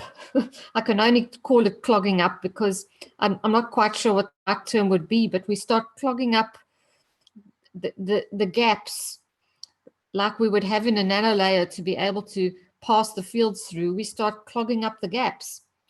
So the field interaction between two people has these emotions acting as filters, and suddenly the fields of the soul are not quite getting through as they were before.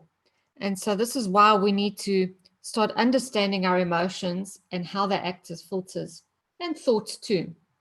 Our thoughts and emotions go out, which is magnetical, and come back, gravitational. So thoughts and emotions are maggrav fields and have a specific strength. So we're creating with our thoughts all the time, and imagining something leads to the creation and intention, and we create the world that we want. So this is what we have to understand, and that's why we have to take responsibility for a lot of things that are going on with us all the time. And this is where we come on to the conscious intent. And this is very important when we understand plasma. Conscious intent allows for conscious creation every minute of your life. Intention to give for the benefit of every being is creating elevation for everyone. And because a person's emotional field strength is unique, it has to be given out unconditionally to any who need it and can use it. Putting conditions on giving creates problems as to what is really received and what flows back to you. If you understand an emotional field strength of you is unique, what makes me angry doesn't necessarily make you angry. What makes me comfortable or happy doesn't necessarily make you feel that way. So everything I give out has a different little element of different fields. And so I just have to give it freely, because maybe you want it, maybe you don't. And I can't force you or need you or make you take it. And I can't expect anything in return. It just needs to go out It needs to go where it needs to go and have no expectation of anything coming back at all, and no expectation of that person receiving it either.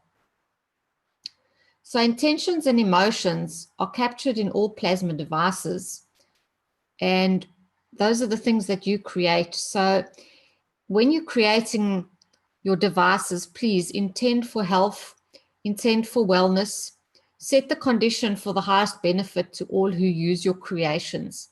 And this is the only way that we can operate from now on, because we understand that we're all part of the totality, and that means we all need to look after each other, because we all in essence are the same.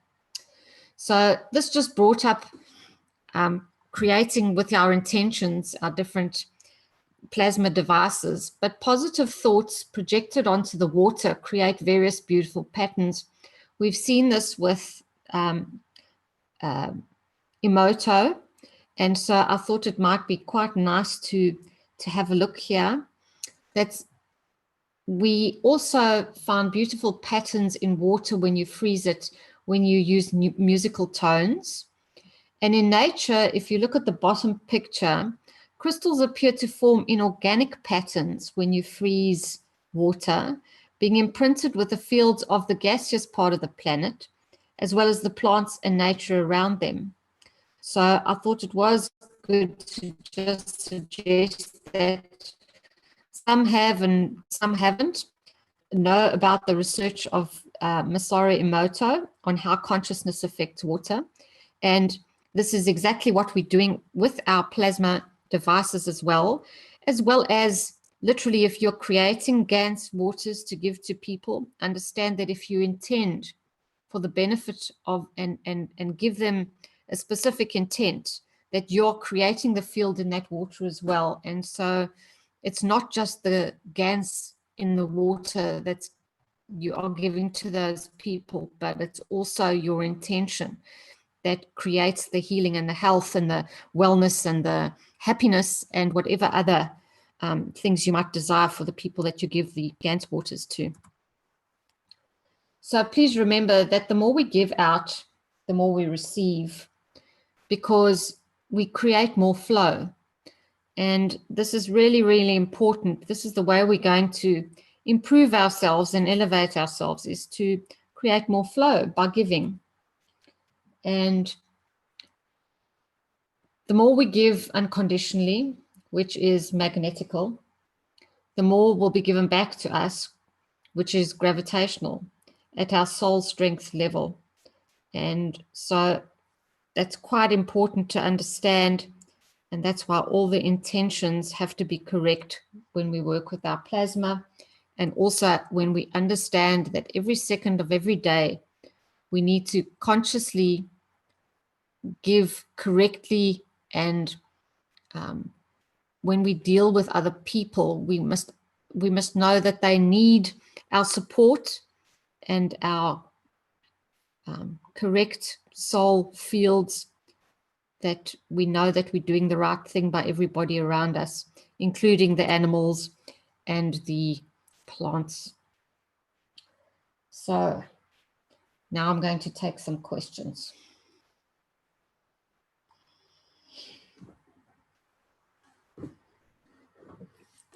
Anybody have any questions for Lisa? You can always raise your hand if you're an attendee.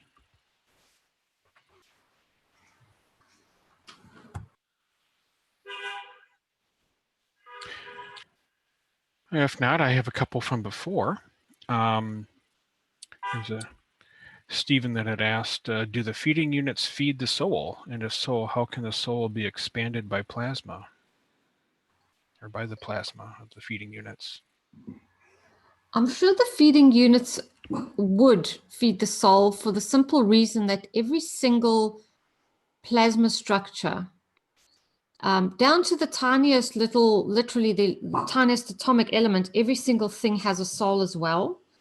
And so if we're creating GANS waters from the GANSs or feeding stations, they would be putting the fields, the soul level fields in there as well. And so, yes, I'm sure they do. Although the soul level, if we have learned from Mr. Keshe, is at a field strength of iodine, which is something one can explore looking at in terms of your GANSs as well.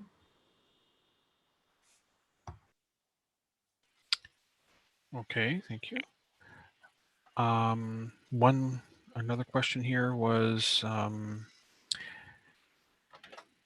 is the soul playing a role in the processing or absorbing of fields? Oh, yes.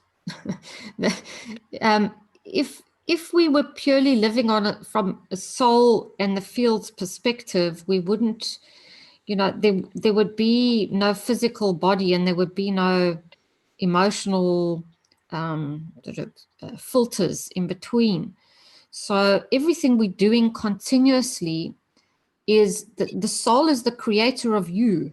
And so everything you do every minute of the day is through the soul, which is the creator. So whatever you intend, and the more you start using your intuition and understanding that you're creating and using this, you'll start understanding that you can do anything. So, it becomes, the more you use your soul to do these things, the more you'll realize that your physical body is at the command of your soul. We haven't realized it yet.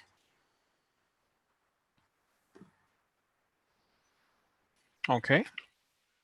I think Masvek had a question. I have a question. Oh, it's Nicholas. Okay. Hi, Nicholas. Yeah, Lisa, this comes this image just to clarify in your own words, in your own experience, this concept in a certain way, or the reality of unconditional love. Unconditional love in terms of giving and receiving, look at it as a condition, not as an action that one enters into as an entity with their soul, then it's a condition that exists within one's own soul. So in other words, one doesn't love unconditionally by giving, because the process of love is a giving and receiving. So if one is not giving without expecting, it's an individual thing. It's something that one holds within their own soul and in a certain way offers up for an interaction of another soul. So if you're understanding what I'm saying, to experience from the soul, one's not experiencing from the mind. We don't experience a sunset by going out into the sun, watching a sunset and saying in our mind, oh, how beautiful that sunset is. But the soul experience is there without words. It's beneath it. And same with unconditional love, is that it's an interaction that happens, not just a giving and giving to receive. One is just in that state of giving, and that's something one holds within their own field. If that makes any sense. Yes, you're right. You're right. The problem is that, as we go through life, we start putting conditions on things, and we have to slowly start stepping back from our emotional responses and almost looking at ourselves from slightly a little bit of a back position and saying, why am I doing this? Is it from an emotional attachment? Is it to get something? Or, so we almost have to train ourselves just to be in the now, of always in the giving state, because it's not always there and immediately apparent if one tends to,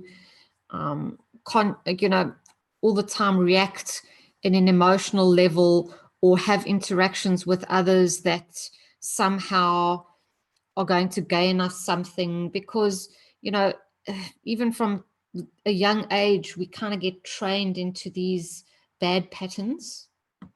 So it's just a case to start, you know, that being in the now is a really important one, to understand that you just be, and can, as you say, you're just in that condition all the time. But it takes a bit of training, because we really have picked up bad habits over the course of our lifetimes, I think.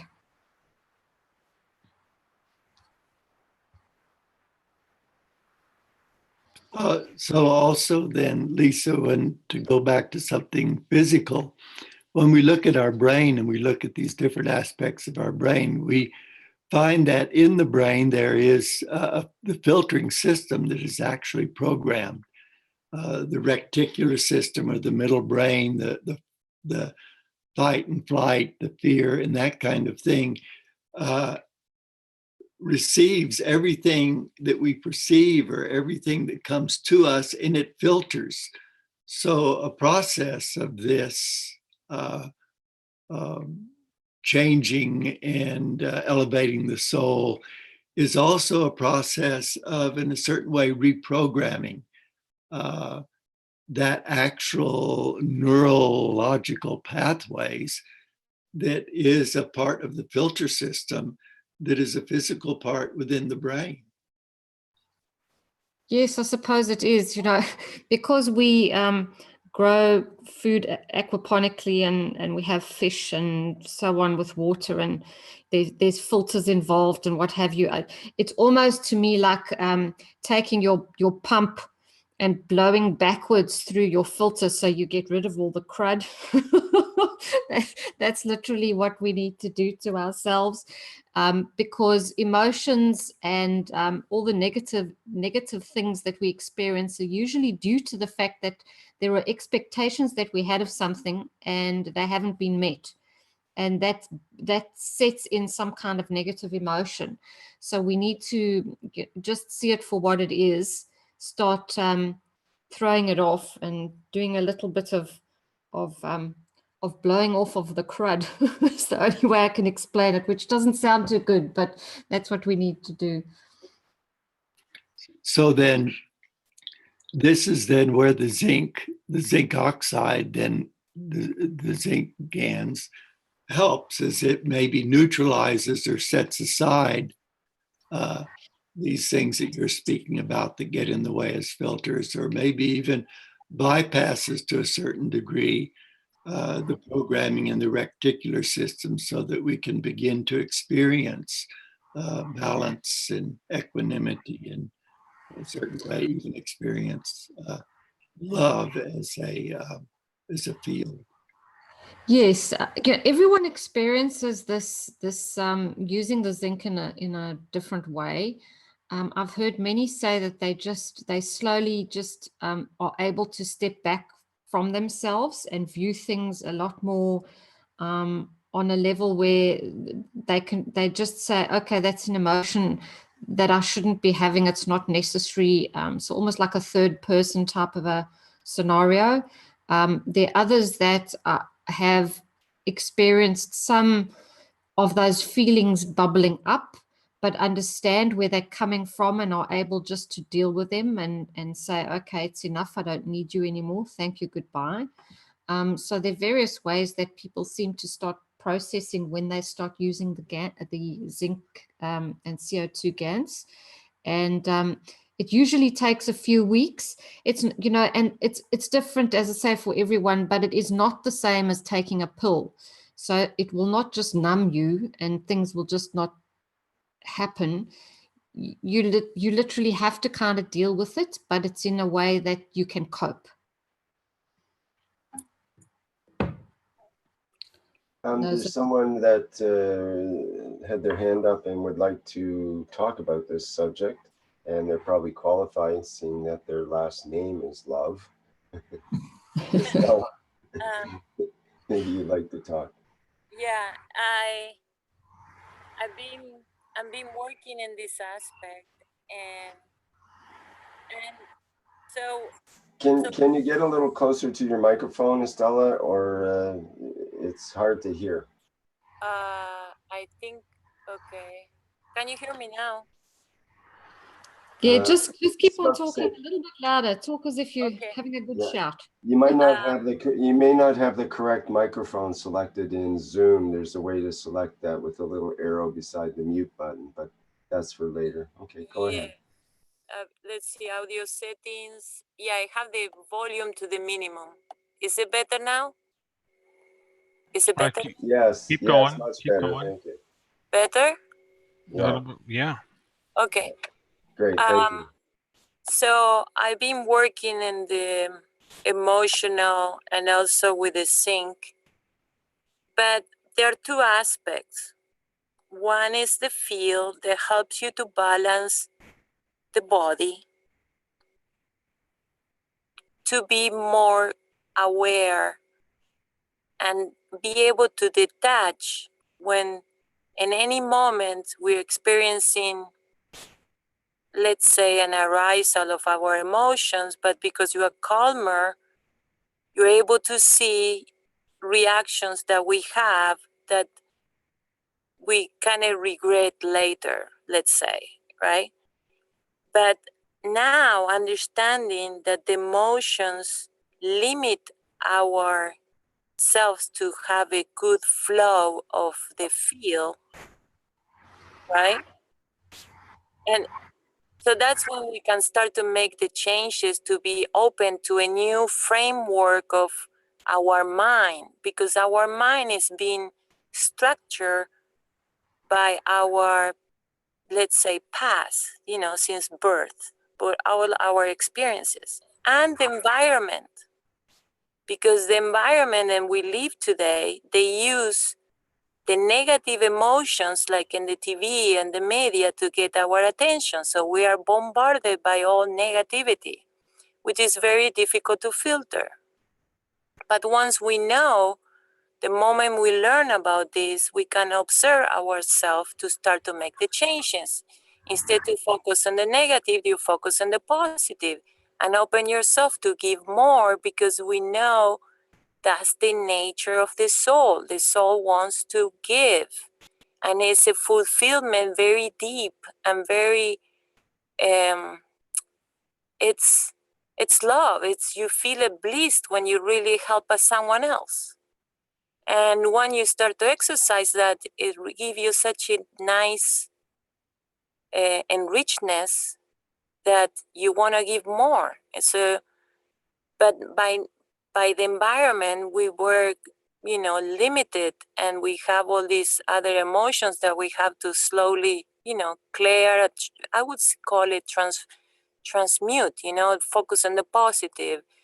If you have a negative experience, well, what are you supposed to learn? Instead to focus on the negative of the event, just focus on the positive of what you learn and move on to try to that don't happen again. But it's our responsibility and our actions would gonna make the transformation to elevate the soul.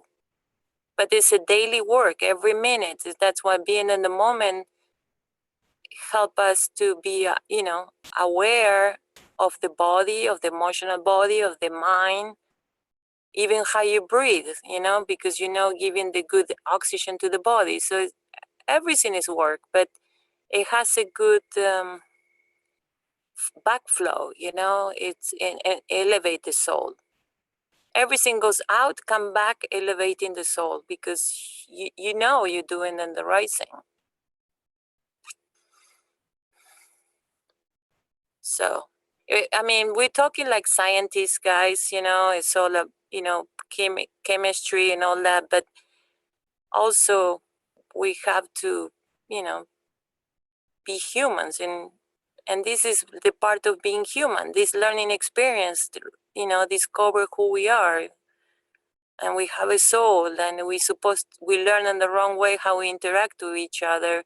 We're supposed to transform the interaction to fulfill the soul. That's the whole mission here.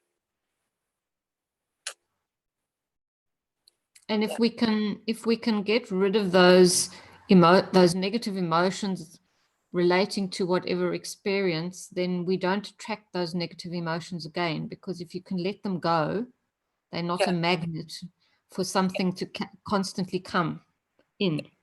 Can I share a personal experience? Sure.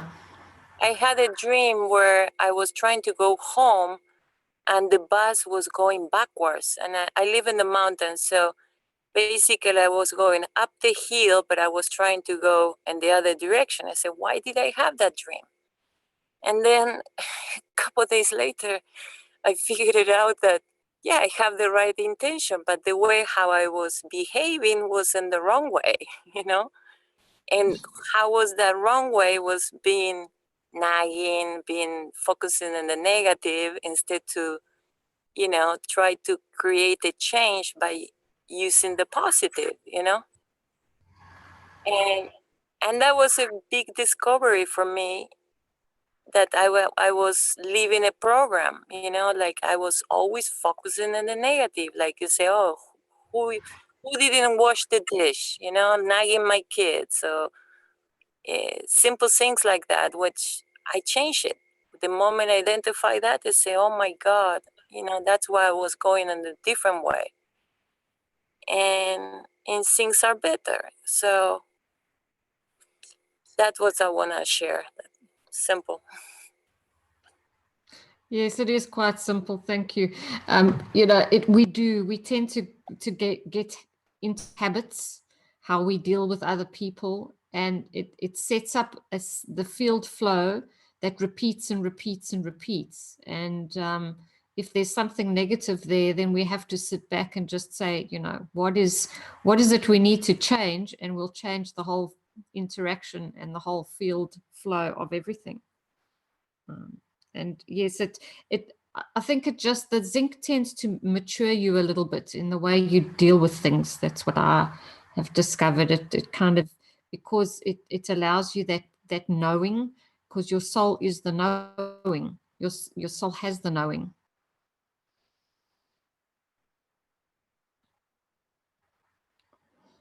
Thank you. Thanks. Is there anything else, Flint? Yeah, just checking some stuff over here.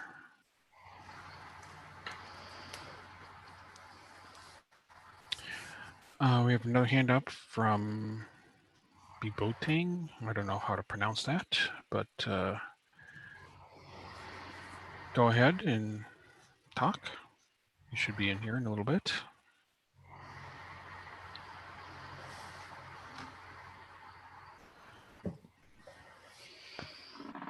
Hello, Lisa. Can you hear me? Yes. Boniface here, California. Hi, Boniface. Thanks for your presentation. I don't know if you can answer this now, perhaps, but maybe you can consider it for one of the upcoming sessions on the operation of the soul. You know, there's this saying that was written on the temples back in the day, and the saying is, know thyself. Know thyself. I have a sneaking suspicion that it had to do with the operation of the soul. That's just a thought. Maybe you might give it some thought and see if it relates, and if so, you know, how you can expound on that for us. Thanks, Boniface. My brain is already quite fried. Okay. I've been doing a lot of thinking. Okay. I can smell my brains frying every so often. That means you need to eat something. No, maybe that means I don't need to think anymore. Kidding. All right. I appreciate your honesty. I will try. Thanks so much. Thank you. Okay, there's another question in YouTube here. It's from Krasmir. Is the pulsation of the lungs and the heart, maybe means heart, a connecting mechanism with the soul? What are the ways of accessing the soul? And is there an objective or criteria for that? Unfortunately, yes, I do know that a pulse has something to do with creating the plasma flow. The flow needs the pulse to help to flow things. In terms of how this would create some kind of a shortcut to accessing the soul, at this point, we don't quite know. Neither actually do I want to take a shortcut. I'd like to do it the correct way, which is the giving. And I know that will get us to the elevation in the end. I don't think there are shortcuts. You know, like with a quick yoga practice here, or, you know, twist that bone over there and do this there. I don't think we're going to get away with that. We might have a little bit of help from plasma devices, but I don't think it's as easy as a shortcut like that. I think we're going to have to do a lot of soul searching and understand that we need to give, and that's where the elevation is going to come from.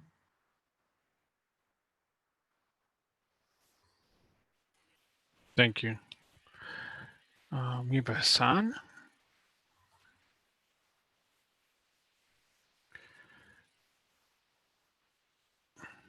Okay. Give me one moment here.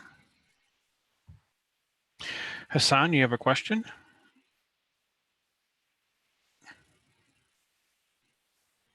Yeah, hello. Yes, hello. Hello, everybody. Thank you for that beautiful teaching which is happening. It makes things clearer. What I wanted to say about the soul aspect, maybe it's a question, maybe it's can share about my daily lives, things happening to me.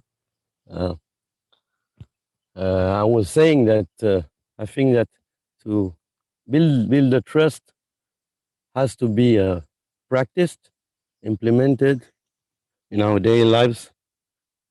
And when we decide to live with the minimum in physicality, like things become clearer. When you start to get rid of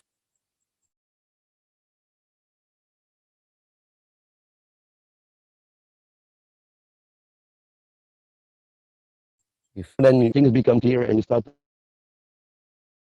to feel your life getting better, feeling that peace in your heart. What I wanted to ask maybe Lisa, because of the soul aspect, is how to build the trust, maybe to suggest everybody to build the trust quicker so that they can make the jump without hesitation, without having to think about the tomorrow, the negative aspect of the tomorrow, the fear we got in us make us lose a little bit confidence. Thank you. That's what I want to ask. Thank you. Yes, we need to start trusting ourselves. And I think that's exactly what you're saying. And trusting ourselves starts with listening to the little voice. And the more I listen to my little voice, the more I realize it tells me exactly what I need to know every minute of the day too. But we don't trust ourselves a lot. And just start listening to the little voice and give yourself room to hear the little voice, because often we don't. We're so busy every second of the day, and we're so busy talking that we're not listening.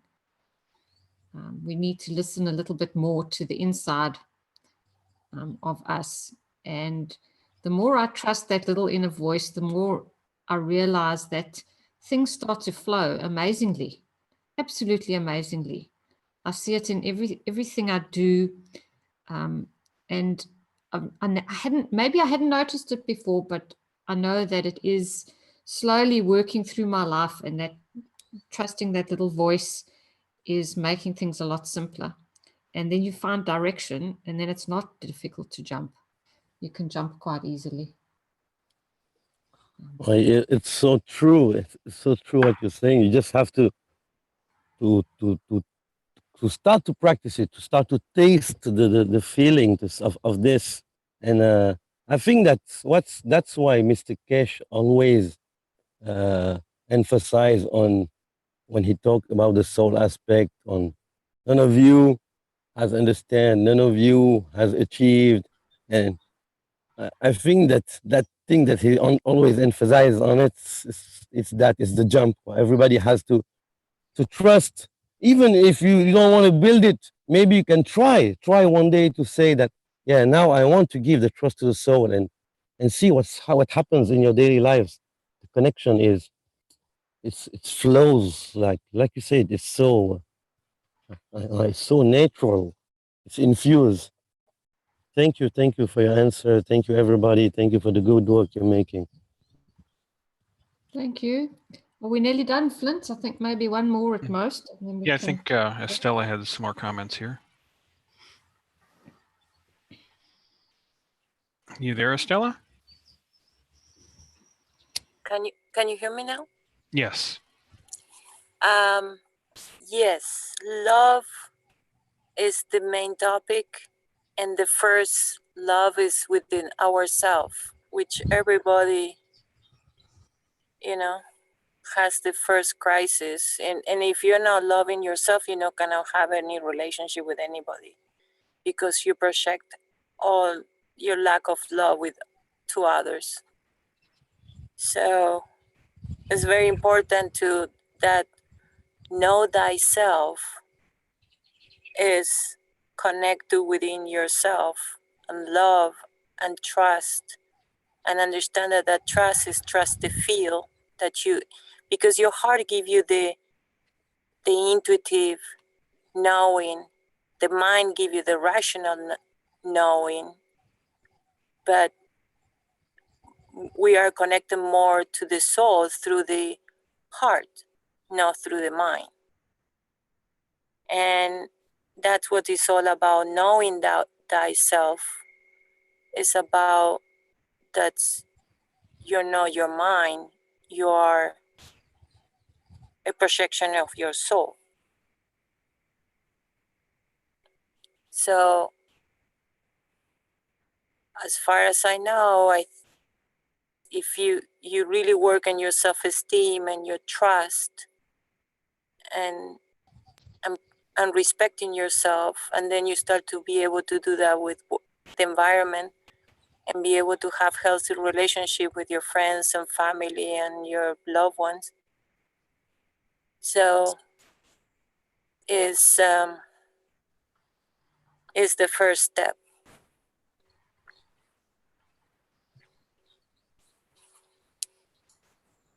Thanks, Estella.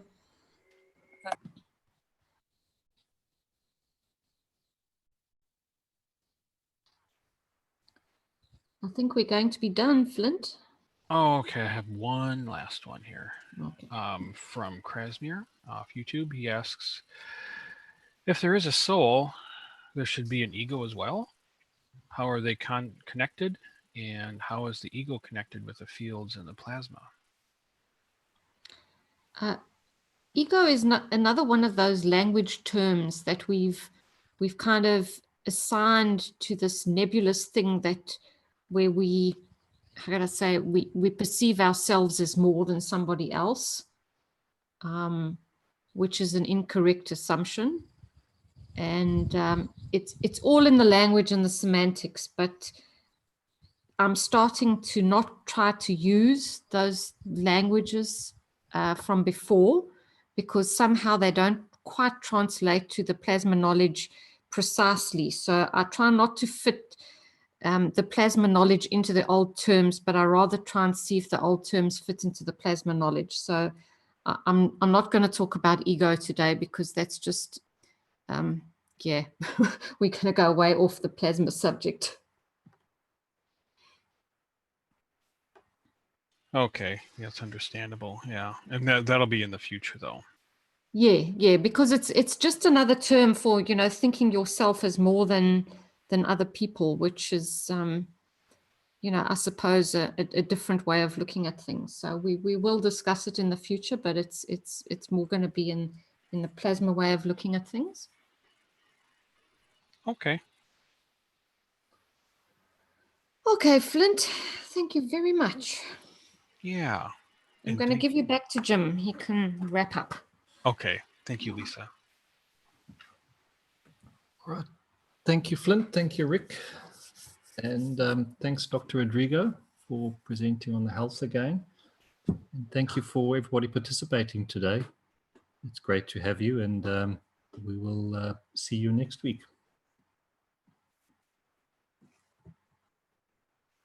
Yes, next week. Same time, same place.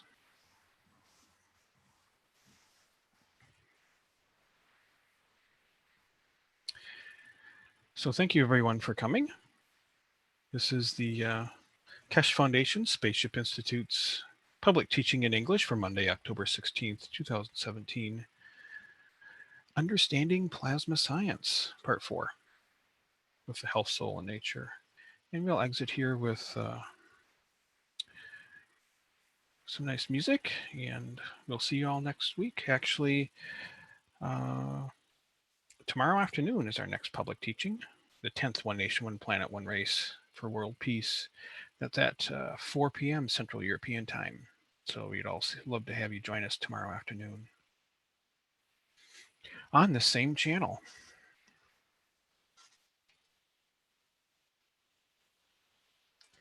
Again, thank you, Dr. Rodrigo. And thank you, Jim and Lisa. We'll see you all soon.